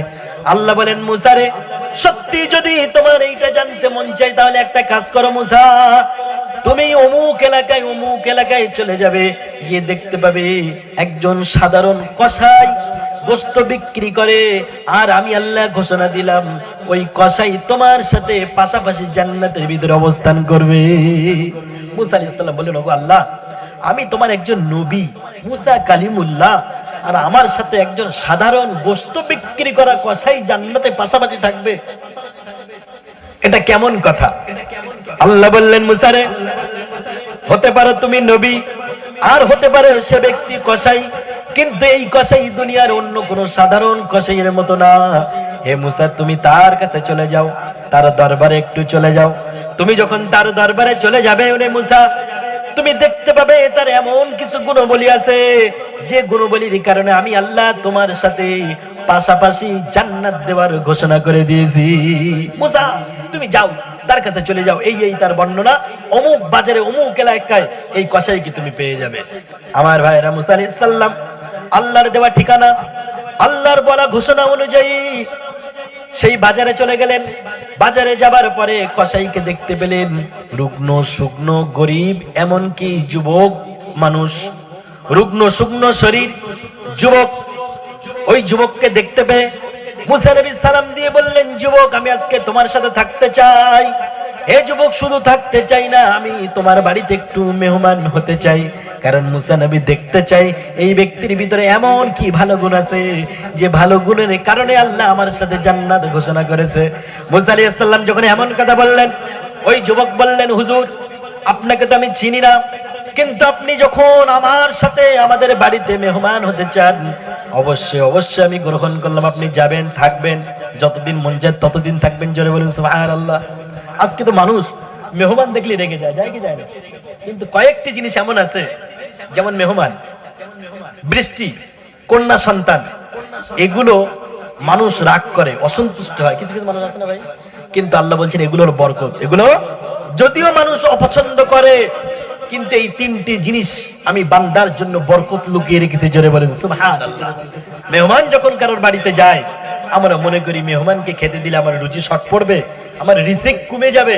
কিন্তু মেহমান আপনার বাড়িতে যখন আসবে, সে তার রিজিক তো নিয়ে আসবেই, বরং যাবার সময় আপনার রিজিকে ওর কারণে আল্লাহ বরকত বাড়িয়ে দেবেন। জোরে বলেন সুবহানাল্লাহ। আর কন্যা সন্তান যার জন্মাবে তার তো কপাল খুলে যাবে। এরপরও কিছু মানুষ অসন্তুষ্ট হয়। হ্যাঁ ভাইয়েরা আমার, আপনি আল্লাহর কাছে চাইতে পারেন যে আল্লাহ আমাকে কন্যা সন্তান দেন, আবদার করতে পারেন, অথবা আল্লাহ আপনাকে পুত্র সন্তান দেন। নবী ইব্রাহিম আলাইহিস সালাম আল্লাহর কাছে চেয়েছিলেন, রব্বি হাবলি মিনাস সালিহিন, যে আল্লাহ আপনি আমাকে একটা নেককার সন্তান দান করুন। সালিহিন এটা ছেলেদের ক্ষেত্রে ব্যবহার হয়। মানে আল্লাহ নবী মুসা বোঝাইতে চেয়েছিলেন, আল্লাহ ইব্রাহিম আলাইহিস সালাম বোঝাইতে চেয়েছিলেন, আল্লাহ তুমি আমাকে একটা পুত্র সন্তান দান করো। আমার ভাইরা, তারপরে যদি আল্লাহ পুত্র না দেয়, আল্লাহ যেটাই দেবে তাতেই সন্তুষ্ট থাকবে, এটাই ইমানদারের পরিচয়। কার পরিচয়? ইমানদারের পরিচয়। আমার ভাইরা, এই জন্য মেহমান আসলে অসন্তুষ্ট হওয়া যাবে না। ওই যুবক মনে মনে খুশি হলেন নবী মুসাকে দেখে, কিন্তু যুবক তো মুসা নবীকে চেনে না। যুবক বললেন, হুজুর, আপনি আমার বাড়িতে থাকবেন। দেখে মনে হলো দরবেশ মানুষ। যখন থাকার ঘোষণা দিলেন, মুসা আলাইহিস সালাম দেখলেন যুবক গোশত বিক্রি করে। গোশত বিক্রি যখন করা হয়ে গেল, কিছু গোশত যুবক কিমা করলেন, ছোট্ট ছোট্ট করে টুকরা টুকরা করে যুবক গোশতগুলো নিয়ে বাড়ির দিকে রওনা দিলেন। মুসা আলাইহিস সালাম দেখে কি এমন ভালো কাজ করে যার কারণে আল্লাহ খুশি হয়ে আমার সাথে জান্নাতে ঘোষণা দিয়েছে, দেখতে চাই। মুসা নবী দেখলেন ওই যুবক বাড়িতে চলে গেলেন। যখন বাড়িতে চলে গেলেন, যাবার পরে একজন বৃদ্ধা মহিলাকে দেখতে পেলেন। বৃদ্ধা মহিলা ছিল ওই যুবকের মা। কে ছিলেন? যুবকের মা। মুসা নবী দেখতে পেলেন যুবকের মা ছিল অসুস্থ, দীর্ঘদিন বিছান শয্যায় পড়ে আছে। ওই যুবক বাড়িতে চলে যাবার পরে তার মায়ের দেহ থেকে নোংরা কাপড় চোপড় গুলো সরিয়ে দিল, ক্লিন করে দিল, এমনকি তাকে সুন্দর করে গোসল করিয়ে দিল, গোসল করিয়ে দেয় এবং সুন্দর করে ক্লিন যখন করিয়ে দেয়, সবকিছু যখন হয়ে গেল, মুসা আলাইহিস সালাম দেখতে পেলেন ওই যুবক নিজে হাতে গোশত কিমা করা, ওই গোশতগুলি টুকরো টুকরো করার পরে সুন্দর করে রান্না করে ওই বৃদ্ধা মহিলার মুখে খাবারগুলো আস্তে আস্তে তুলে দেয়। জোরে বলুন সুবহানাল্লাহ। মুসা আলাইহিস সালাম দেখে ওই বৃদ্ধা মহিলা ওই ছোট্ট ছোট্ট গোশতের টুকরা আর রুটি যখন খাচ্ছে, খেতে খেতে ওই বৃদ্ধা মহিলা মুখ দিয়ে ক্ষীণ আওয়াজে, নিম্ন আওয়াজে দোয়া করা শুরু করে দিলেন, ওগো আল্লাহ, 20টি বছর ধরে বিছানার শয্যায় পড়ে আছি, আর 20টি বছর ধরে আমার যুবক সন্তান বিবাহ না করে আমার খেদমতে পড়ে রয়েছে। ওগো আল্লাহ, আমার সন্তানের প্রতি আমি খুশি হয়ে গিয়েছি। জোরে বলেন সুবহানাল্লাহ। ওগো আল্লাহ, আমি আমার সন্তানের প্রতি খুশি। তুমি আল্লাহ, তুমি তো আমার মালিক। তুমি বলেছো যখন মা খুশি হয়ে যায়, যখন পিতা খুশি হয়ে যায়, তখন তুমিও খুশি হয়ে যাও। ওগো আল্লাহ, আমি আমার সন্তানের জন্য দোয়া করে দিলাম, তুমি আমার সন্তানকে এই জামানার সবচেয়ে বড় পয়গম্বর নবী মুসার সাথে পাশাপাশি জান্নাতে দিয়ে দিয়ে। জোরে বলুন। কে দোয়া করে? মা দোয়া করে। আমার ভাইরা, ওই মা যখন কাঁদতে কাঁদতে দোয়া করতেছিলেন, ওগো আল্লাহ, আমার সন্তান আমাকে মন থেকে খেদমত করে, আমার সন্তানকে তুমি নবী মুসার সাথে জান্নাত দিয়ে দিও, এমন দোয়া যখন করতেছিলেন, নবী মুসা কেঁদে ফেললেন দোয়া শুনে। কান্নার পরে মুসা আলাইহিস সালাম যখন কাঁদছে, ওই যুবক তখন নবী মুসার দিকে তাকিয়ে মিসকি মিসকি হেসে বলেন, ও আল্লাহর বান্দা, আপনি আপনাকে চিনি না, কিন্তু হয়তো আপনি আমার মায়ের দোয়া শুনে মনে মনে হাসবেন, কারণ কোথায় জামানার পয়গম্বর নবী মুসা কালিমুল্লাহ, আর আমি কোথায় সাধারণ একজন গোশত বিক্রি করা কসাই। আমি কি সেই নবী মুসার সাথে জান্নাতে থাকতে পারি? এটা কি কখনো সম্ভব? কিন্তু আমার মা 20টা বছর ধরে এই একই দোয়া করে। ও আল্লাহর বান্দা, আপনি বলুন এটা কেমন করে সম্ভব? মুসা আলাইহিস সালাম নিজেকে কন্ট্রোল করতে পারলেন না, ডুকরে কেঁদে ফেললেন, কাঁদতে কাঁদতে বললেন, ও যুবক, তুমি যেটা ভাবো কেমনে সম্ভব? আমার আল্লাহ তোমার মায়ের দোয়া কবুল করেই আগে থেকে আমার সাথে জান্নাতে থাকার ঘোষণা আল্লাহ আগেই দিয়ে দিয়েছে। জোরে বলুন, আরো জোরে বলুন সুবহানাল্লাহ। যুবক তাকিয়ে দেখলেন, আরে এটা কে তাহলে? মুসা আলাইহিস সালাম পরিচয় দিলেন, হে যুবক, আমি হলাম জামানার পয়গম্বর, আমার সাথে আল্লাহ কোথায় ভাই মাইকম্যান? বিকট আওয়াজ হচ্ছে, একদম মোট জায়গাটা নষ্ট করে দিল। আমার ভাইরা, মুসা আলাইহিস সালাম বললেন, যুবক, আমি হলাম জামানার পয়গম্বর। দুরূদ পড়ুন, আল্লাহুম্মা সাল্লি আলা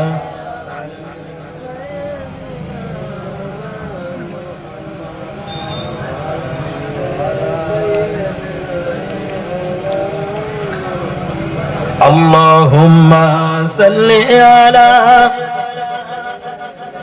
سيدنا مولانا محمد وعلى آل سيدنا مولانا محمد। ভাই, আপনারা বিরক্ত হচ্ছেন না তো? আমি অন্য বক্তাদের মতো হয়তো চিৎকার দিয়ে দিয়ে তাকবীর দিতে পারি না, কিন্তু দেই, মানে অভ্যাস নয় আমার এটা, কিন্তু তারপর আস্তে আস্তে কোরআন থেকে কথা বলছি, আপনারা কেউ বিরক্ত হচ্ছেন না তো? দেখেন, কোরআন থেকে যখন কথা হয়, সেই কথার ভিতরে সত্যতা থাকে। কি থাকে? আল্লাহ রাসূল বলেছেন, মান ক্বালা বিহি সাদাকা, যে কোরআন থেকে কথা বলে সে সত্য বলে। কি বলে? কারণ তার কথার ভিতরে কোনো সন্দেহের কোনো জায়গা থাকে না। যতক্ষণ আলোচনা করছি, কোরআন থেকে আলোচনা করছি। আমার ভাইয়ের, আমি বলতেছিলাম, তাহলে শুধু নামাজ পড়লে হবে না, নামাজ আপনি পড়বেন ঘরে, আল্লাহর ঘরে আল্লাহর সিজদা দেবেন, আল্লাহকে খুশি করবেন। আর নিজের বাড়িতে যখন চলে যাবেন, আপনার বাড়িতে আপনার মা আব্বা আছে, তাদেরকে খুশি করার দরকার আছে না নাই? জোরে বলেন, আছে তো? আপনার পিতা মাতা যদি আপনার প্রতি অসন্তুষ্ট হয়ে যায়, আরে ভাই, ডেকোরেটর ভাই কোথায়? বারবার বিকট একটা আওয়াজ হচ্ছে না? ডেকোরেটর ভাই, আপনি যেখানেই আছেন দয়া করে একটু চলে আসেন, আপনি তো সাউন্ড শুনতে পাচ্ছেন, বাঁশির মতো একটা বিকট আওয়াজ হচ্ছে, আলোচনার মুড নষ্ট হয়ে যাইতে। আমার ভাইয়েরা, আমি বলতেছিলাম নামাজ আপনাকে পড়তে হবে, নামাজের সাথে সাথে পিতা মাতার জন্য আপনার খরচের হাত থেকে বিছিয়ে দিতে হবে। পিতা মাতা যদি আপনার খাবারটা খেয়ে আপনার জন্য দোয়া করে, আপনার সংসারে বরকত দেবে কে? অনেক কপাল পড়া যুবক এমন আছে, নিজের সন্তান ক্যাডবেরি খেতে চাইলো, তাকে একটার জায়গায় 2টা দিয়ে দিল, এমনকি চকলেট চাইলো, একটার জায়গায় 10টা দিয়ে দিল। কিন্তু বৃদ্ধা পিতা মাতা যখন বলে, হে আমার সন্তান, শরীরটা বড় খারাপ, ক্যালসিয়ামের ঘাটতি, দেহটা চলে না, প্রেশারটা বেড়ে গিয়েছে, গ্যাসের বড়ি লাগবে, গ্যাসের ট্যাবলেট লাগবে। অনেক কপাল পোড়া সন্তান আছে, সন্তানের জন্য চকলেট কিনে দিতে তার বুকটা কাঁপলো না, কিন্তু নিজের পিতামাতার জন্য একটা 10 টাকা দামের গ্যাসের ট্যাবলেট কিনে দিতে তার কলিজাটা ছিঁড়ে যায়। জোরে বলেন ঠিক কিনা? এরকম আছে না? বৃদ্ধ পিতামাতার জন্য খরচা করতে পারে না। আমার ভাইয়েরা, আপনি কত টাকার মালিক হয়েছেন? পিতামাতা যদি আপনার জন্য একবার বদদুয়া করে দেয়, ওই বদদুয়া আপনার জন্য, আপনার জীবনটাকে নষ্ট করে দেওয়ার জন্য যথেষ্ট। আপনি যত বড় নামাজি হন, আপনি যত বড় দিনদার মুত্তাকি হয়ে যান, আপনার পিতামাতা যদি আপনার জন্য একবার বদদুয়া করে দেয়, কত বড় আল্লাহর ওলি, কত বড় কি, পিতামাতার বদদুয়াটা বিদ্যুৎ গতিতে গিয়ে আপনার জীবন, আপনার আমল সবকিছু নষ্ট করে দেবার ক্ষমতা রাখে কি রাখে না? আমার ভাইয়েরা, মুহাম্মদ ইবনে ইসমাইল বুখারী রাহমাতুল্লাহ, যিনি বুখারী শরীফের লেখক, তার আরেকটা কিতাব আছে, কিতাবের নাম হলো আদাবুল মুফরাদ। এই আদাবুল মুফরাদের ভিতরে বনি ইসরাইলদের একটা ঘটনা উল্লেখ করেছেন। ঘটনাটা ঠিক এমন, পিতামাতার সাথে খারাপ আচরণ করলে পরে সন্তানের কপাল কেমন পুড়তে পারে। এখানে একটু থাকো ভাই, এদিকে ওদিক যেও না। আমার আলোচনার মধ্যে ব্রেক হয়ে গেলে শ্রোতাদের মনস্ক হবে কি হবে না? একটা দুটো উঠে পালাবে, তার দেখে আরেকজনের একটু মন চাইবে বাইরে গিয়ে একটু পা ছাড়িয়ে আসার, মনে চাইবে কি চাইবে না? এই জন্য এদিক ওদিক যেও না ভাই, একটু বসে এখানে কষ্ট করে। আমার ভাইয়ের, আমি বলতেছিলাম আদাবুল মুফরাদের ভিতরে ঘটনাটা এসেছে। পিতা মাতার বদদুয়া কেমন ভাবে, নেক দোয়া তো শোনালাম, নেক দোয়ার কারণে আল্লাহর জান্নাতে মুসার সাথে থাকা যায়। এবার একটা শুনুন, যদি আমি নামাজের কথা বলতেছিলাম, কিন্তু আজকে একটু বিক্ষিপ্ত আলোচনা হয়ে যাচ্ছে। আমার ভাইরা, আদাবুল মুফরাদের ভিতরে মুহাম্মদ ইবনে ইসমাইল বুখারী রাহমাতুল্লাহ তিনি লিখেছেন, একজন যুবক সন্তান ছিলেন, যে যুবক আল্লাহর ইবাদত করতে করতে এতটাই মগ্ন হয়ে গিয়েছিল যে মায়ের ডাককে অগ্রাহ্য করে ফেলেছিল। যুবকের নাম ছিল জুরাইজ। এই জুরাইজ নামক আল্লাহর ওলি, তিনি একজন বিখ্যাত আল্লাহর ওলি ছিলেন। সে যখন জিকিরে বসতেন, দুনিয়ার কোনো ধ্যান তার থাকতো না। নফল নামাজে যখন দাঁড়াতেন, দুনিয়ার কোনো চিন্তা তার মাথায় থাকতো না। এই জুরাইজ রাহমাতুল্লাহ তিনি একবার নফল নামাজে দাঁড়ালেন। নফল নামাজে যখন দাঁড়ালেন জঙ্গলের ভিতরে লোকালয় ছেড়ে, হঠাৎ করে একদিন তার মা এসে তাকে ডাক দিল, বাবা জুরাইজ। জুরাইজ ওই আওয়াজটা শুনতে পেল, কিন্তু মনে মনে ভাবলেন, আরে আমি তো এখন নামাজের ভিতরে, এখন যদি আমি আমার মায়ের ডাকে উত্তরটা একবার দিয়ে দেই, তাহলে আমার নামাজটা তো ভেঙে যাবে, নফল ইবাদত তো ঘাটতি হয়ে যাবে। যুবক যদি শরীয়তের সেই সঠিক জ্ঞানটা তার থাকতো, হয়তো এই ভুলটা করতো না। কারণ অসুস্থ মা, বৃদ্ধ মা যদি কারোকে ডাক দেয়, নফল নামাজে দাঁড়ানো অবস্থায় তার মায়ের ডাকে সাড়া দেওয়া উচিত কি উচিত না? আল্লাহর নবী বলেছেন, আমি এখন এদিকে যাচ্ছি না। যুবককে ডাক দিলেন মা। যুবক যখন উত্তর দিলেন না, মা চলে গেলেন সামান্য রাগ করে, কিন্তু মনক্ষুণ্ণ নয়। আবার কয়েক সপ্তাহ পরে মা আবার জঙ্গলে চলে আসলেন। একদিন, দুদিন, 3 দিন, কয়েক সপ্তাহ হয়ে যাবার পরে মা সহ্য করতে পারলেন না। হারে অনেক দিন যাবৎ সন্তানকে দেখি নাই, জুরাইজকে দেখি নাই। মায়ের মনটা চাইলো জুরাইজ কাজকে একটু দেখবো, জুরাইজের সাথে কথা বললো, আমার কলিজাটা জুড়িয়ে যাবে। মা এই চিন্তা ভাবনা করে জুরাইজের উদ্দেশ্যে জঙ্গলে চলে আসলেন। এসে দেখতে পেলেন আজও সন্তান নফল নামাজের ভিতরে দাঁড়িয়ে আছে। বৃদ্ধা মা বেশিক্ষণ দাঁড়িয়ে থাকতে পারে না, মনটা চাই জুরাইজের সাথে কথা বলবে। মা এবার জুরাইজ বলে, বাবা জুরাইজ বলে চিৎকার দিলেন। একবার, দুইবার, 3বার মা যখন ডাক দিয়ে দিলেন, জুরাইজের কানের ভিতরে মায়ের কণ্ঠটা যখন প্রবেশ করলো, জুরাইজ আবারও ভাবলেন, আরে আমি যদি আমার মায়ের ডাকের উত্তরটা দেই, মায়ের ডাকে যদি সাড়া দিয়ে দেই, তাহলে আমার আল্লাহর সাথে আমার ধ্যানটা তো ভগ্ন হয়ে যাবে। এই যুবকের কি কোনো খারাপ উদ্দেশ্য ছিল? খারাপ উদ্দেশ্য ছিল না, যে আমি যদি মায়ের ডাকে উত্তরটা দেই, আমার আল্লাহ ধ্যানটা তো নষ্ট হয়ে যাবে। ঠিক আছে, মায়ের ডাক্তার তো পরে উত্তর দিতে পারবে, একটু পরে একটু দেব। বৃদ্ধা মা ধৈর্য হারায় ওখান থেকে চলে গেলেন। চলে যাবার পরে মনে মনে করলেন আর আসবো না, কিন্তু মা তো মাই। আবার যখন কয়েকদিন চলে গেল তখন আবার অস্থির হয়ে গেলেন। এবারে মনে মনে ভাবলেন আহারে আজকে নিশ্চয়ই আমার সন্তান জুরাইজের সাথে কথা বললো। তৃতীয়বার যখন আসলেন ওই ভাবলেন যে আজকে সন্তানের সাথে কথা বলে কলিজাটাকে ঠান্ডা করব, শীতল করব। সন্তানকে তৃতীয়বার ডাক দিয়ে দিলেন জুরাইজ। জুরাইজের আওয়াজ, তার মায়ের আওয়াজ জুরাইজের কর্ণকুহরে পৌঁছালো, কিন্তু জুরাইজ কোনো উত্তর দিতে পারলেন না, কারণ তিনি তো আল্লাহর ধ্যানে ছিলেন। জুরাইজ যখন উত্তর দিলেন না, এবার মা অসন্তুষ্ট হয়ে গেল, মা রাগান্বিত হয়ে গেল, মায়ের চোখের পানিটা বেরিয়ে গেল। এত বড় আল্লাহর ওলি হওয়া সত্ত্বেও মায়ের বদদুয়া কেমন ভাবে লেগে গেল একটুখানি দেখুন। মা চোখের পানি ছেড়ে দিয়ে বললেন, সন্তান একদিন নয়, 2 দিন নয়, 3 দিন নয়, এই 3 দিন তোমার কাছে আমি চলে এলাম, জুরাইজ বলে ডাক দিলাম, তুমি আমার আওয়াজ শুনতে পেলে, কিন্তু তুমি আমার আওয়াজের প্রতি উত্তরে কোনো জবাব তুমি দিলে না রে জুরাইজ। আমি মা তোমার প্রতি অসন্তুষ্ট হয়ে বদদুয়া করে দিলাম। মা বদদুয়া করে দিলেন, হে জুরাইজ তুমি যখন আমার আওয়াজে উত্তর দিলে না, আমিও তোমার জন্য বদদুয়া করে দিলাম, যতক্ষণ না পর্যন্ত কোনো পতিতা মেয়ের পাল্লায় তুমি না পড়বে ততদিন পর্যন্ত তোমার মৃত্যু হবে না। কে দোয়া করেছে? এখন মায়ের বদদুয়া লাগবে কি লাগবে না? আল্লাহর নবী বলেন, যখন কোন সন্তান পিতামাতার জন্য দোয়া করে, আর যখন কোন পিতামাতা সন্তানের জন্য দোয়া করে, ওই দোয়ার মাঝখানে আল্লাহর তরফ থেকে কোনো পর্দা থাকে না, ওটা অটোমেটিক আল্লাহর আরশে ওটা কবুল হয়ে যায়। জোরে বলেন সুবহানাল্লাহ। জুরাইজের মা যখন এই বদদুয়া করে দিলেন, জুরাইজের কপাল কিভাবে পড়ে একটু দেখুন। 1 দিন, 2 দিন, 3 দিন, কয়েক মাস যখন পেরিয়ে গেল, ওই জুরাইজের নামটা চতুর্দিকে ছড়িয়ে গেল যে জুরাইজ একজন আল্লাহর ওলি, এই এলাকায় জঙ্গলের ভিতরে বসে বসে আল্লাহর ইবাদত করে।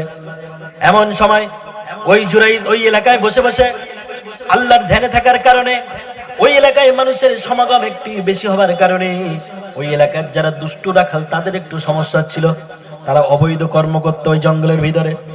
কিন্তু জুরাইজের জন্য, এই আল্লাহর ওলি জুরাইজ রাহমাতুল্লাহর জন্য তাদের একটু সমস্যা ছিল। এই জন্য রাখালরা ষড়যন্ত্র করলেন, ষড়যন্ত্র করে বাদশার কাছে নালিশ করলেন। বাদশাহ জাহাপানার কাছে এসে বললেন, বাদশাহ জাহাপানা, আপনি যে জুরাইজের জন্য এত ভালো ভালো সুন্দর সুন্দর কথা বলেন, কিন্তু এই জুরাইজ কত বড় নালায়েক, কত বড় জেনাখোর আপনি কি জানেন? এই জুরাইজ অমুক এলাকার অমুক মহিলার সাথে জেনা করেছে। জোরে বলুন নাউজুবিল্লাহ। এলাকার রাখালরা এসে বাদশাহের কাছে বিচার দিল। বাদশা খুব রেগে ফাঁস। আরে বাদশা তো রেগে অগ্নিশর্মা হয়ে গেলেন রাগে, যে জুরাইজকে আমি এতদিন ভালো মনে করতাম, আল্লাহর ওলি মনে করতাম, পীর সাহেব মনে করতাম, কিন্তু জুরাইজ খোলে খোলে এইরকম অপকর্ম করে। জোরে বলেন নারায়ে তাকবীর, আরো জোরে বলেন নারায়ে তাকবীর। আজকের এই জলসার সম্মানিত সুযোগ্য আমার প্রিয় ভাই, আমার খুব কাছের মানুষ, একই সাথে অনেক প্রোগ্রাম করেছি, ভবিষ্যতেও করব, বলিষ্ঠ কণ্ঠস্বরের অধিকারী, তিনি চলে এসেছেন। আমি তো আর আলোচনা করতে পারি না, এটা চরম বেয়াদবি হবে। ভাইয়ের হাতে কোরআনও আছে, ভাই স্টেজে উঠে গিয়েছে, এরপরে আমি একটা শব্দ খরচ করতে না। না ভাই, আপনি কোরআন নিয়ে নিচে বসে গেছেন, এটা হতেই পারে না। আল্লাহ চাইলে আবার হবে, আল্লাহ চাইলে আবার হবে, আল্লাহ চাইলে শেষ করে যাব। ঠিক আছে, নাতে ভাইদের একটু সমস্যা হয়ে যাবে, এখান থেকে কেটে ঠিক করে দেবে। ঠিক আছে আমার ভাইরা, আমি বলতেছিলাম পিছনে বক্তা বসিয়ে রেখে আলোচনা করার চরম বিয়াদবি, তারপরে একটু বিয়াদবি করি আপনাদের জন্য, কি করব? আমার ভাইরা, রাখাল যখন বাদশা জাহাপানার কাছে খবর দিলেন, বাদশাহ জাহাপানা ছিলেন ন্যায়পরায়ণ বাদশাহ। বাদশাহ ঘোষণা দিলেন, আহারে আমার এলাকার ভিতরে এত বড় অপকর্ম হবে, আমি এটা মেনে নেব না। আমি আজ পর্যন্ত কোনো এমন বিচার করিনি যেটা অন্যায় বিচার হবে, কারণ আমি হলাম সততার প্রতীক। আর আমার এলাকার ভিতরে বাদশাহ বললেন, আমার এলাকার ভিতরে জুরাইজ যেমন অপকর্ম করবে, আমি তো এটা মেনে নেব না। বাদশাহ বললেন, জুরাইজকে ধরে আনো। সংক্ষেপে বলি ভাইরা আমার, জুরাইজকে ধরে আনা হলো। বাদশাহ জিজ্ঞাসা করলেন, জুরাইজ তোমার কোনো কথা শুনতে চাই না, কারণ তুমি এমন একজনের সাথে জেনা করেছো। ওই মহিলা তো জেনার জন্য তার উপযুক্ত সন্তান নিয়ে এসেছে, আর মহিলা একটা সন্তান নিয়ে আসলেন, এনে বললেন বাচ্চা জাহাপানা ইনি যে জেনা করেছেন তার প্রমাণ এইটা। তখন তো ডিএনএ টেস্ট করার কোনো ব্যাপার ছিল না। ওই মহিলা বললেন বাচ্চা জাহাপানা এই হলো এনার অবৈধ সন্তান, এনার সাথে মেলামেশার কারণে এই অবৈধ সন্তানের জন্ম।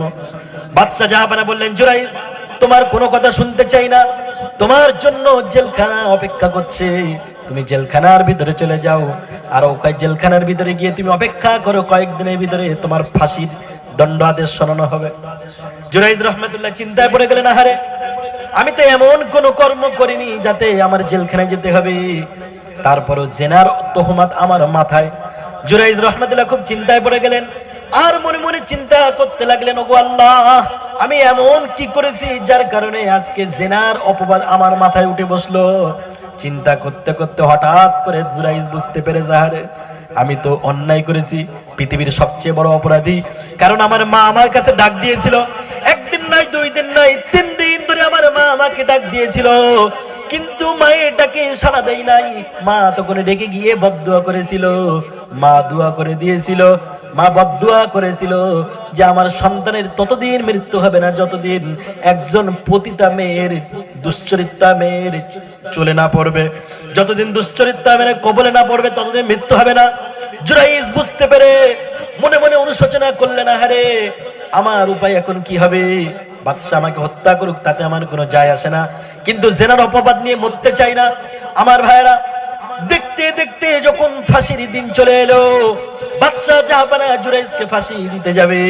বাদশাকে লক্ষ্য করে জুরাইজ বললেন, বাদশা জাহাপানা আপনি হলেন ন্যায়পরায়ণ বাদশা, আপনি কখনো অন্যায় বিচার করেন না, কিন্তু আপনি তো আমার জন্য কোনো ইনসাফ করলেন না, কোনো সততা দেখালেন না, কারণ আপনি এক পক্ষ থেকে রায় নিলেন, আমার কাছ থেকে কিছু তো শোনেন নাই।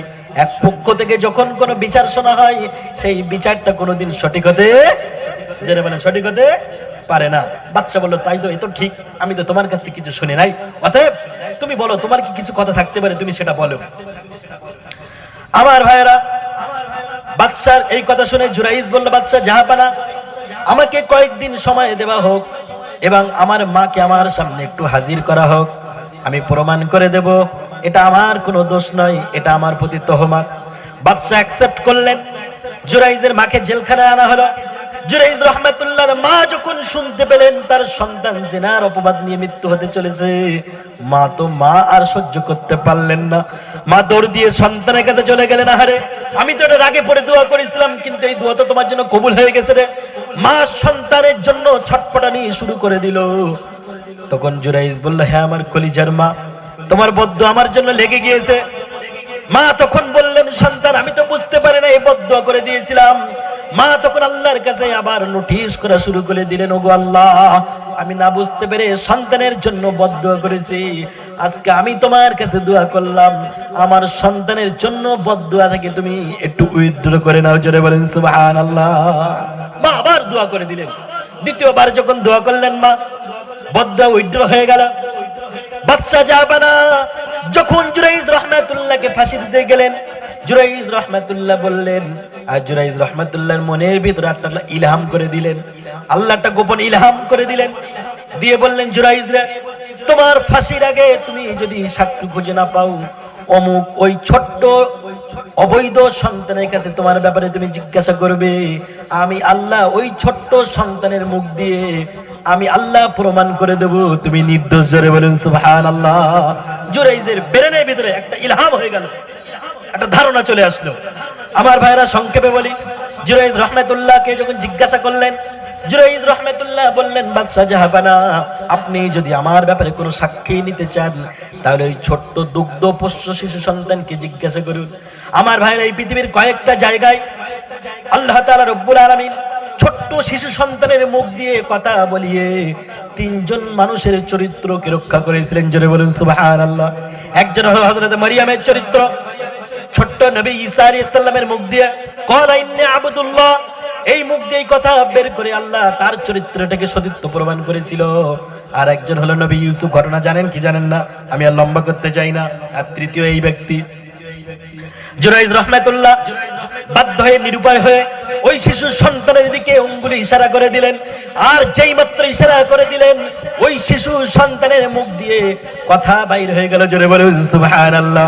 শিশু সন্তান বলতে লাগলো, ও আল্লাহর বান্দা বাদশা জাহাপানা, আমার পিতাকে যদি আপনি দেখতে চান তাহলে ওই রাখালদের মধ্যে অমুককে দিকে তাকান, ওটাই হলো আমার জন্মদাতা পিতা। সুবহানাল্লাহ, ওটাই হলো আমার জন্মদাতা পিতা। বাদশা জাহাপানা এবার লজ্জিত হয়ে গেলেন। সংক্ষেপে বলি, লজ্জিত হয়ে জুরাইজের কাছে ক্ষমা চাইলেন, হে জুরাইজ তুমি আমাকে মাফ করে দাও। আর ওই মহিলাকে আবার জেলখানা পাঠিয়ে দিলেন। জুরাইজ বলল, বাদশা জাহাপানা আমি আপনাকে কি মাফ করব? আপনি হলেন বাদশা, আমার পক্ষ থেকে আপনার দেশের ভিতরে একটা কথাকে দামামা বাজিয়ে প্রচার করে দিন, কোন সন্তান যত বড় ইবাদত করে, যত বড় আবিদ হোক, তারা যেন কখনো তার মায়ের সাথে খারাপ আচরণ না করে। জোরে বলেন সুবহানাল্লাহ। এই জন্য আপনি কত বড় আবিদ, কত বড় নামাজি নিয়ে কথা বলতেছিলাম, কত বড় নামাজি এটা দেখার বিষয় নয়, আপনি আপনার পিতামাতার সাথে কেমন আচরণ করেছেন এটা দেখবেন কে? আল্লাহ যদি দেখে আমার এই বান্দা পিতামাতার সাথে সুন্দর আচরণ করেছেন, আপনার কপালটা কে খুলে দেবেন? আপনার পিতামাতা একবার চোখের পানি ফেলে গভীর রজনীতে দোয়া করে দেবে, আল্লাহ আমার সন্তানের অভাব কাটে না, তুমি আমার সন্তানের দিকে একটু সুদৃষ্টি, একটু তোমার রহমত নাজিল করো। দুনিয়ার মানুষ বুঝতেই পাবে না, টের পাবে না, কিন্তু আপনার ঘরে বরকতের দরজা খুলে দেবেন কে? আল্লাহ খুলে দেবেন। ভাইরা আমার, অনেক কথা বলেছি, ভাইকে বসিয়ে রেখে বিয়াদবি করেছি, না না না মোটেই হয় না। আমি আমার আলোচনা এখানেই শেষ করছি। আল্লাহ সুযোগ দিলে যতক্ষণ কথা বলেছি কোরআন থেকে, কি থেকে কথা বলেছি, আপনারা কেউ অসন্তুষ্ট নয় তো? তারপরেও যদি আমার আলোচনার ভিতরে এমন কিছু কথা, অপ্রাসঙ্গিক কথা বেরিয়ে যায় মুখ দিয়ে, আমি আল্লাহর কাছে দোয়া করি, আল্লাহ তুমি আমার এই ভাইদের অন্তর থেকে সেটা মুছিয়ে দাও। সকলে বলুন আল্লাহুম্মা আমিন। আসসালামু আলাইকুম ওয়া রাহমাতুল্লাহি ওয়া বারাকাতুহু।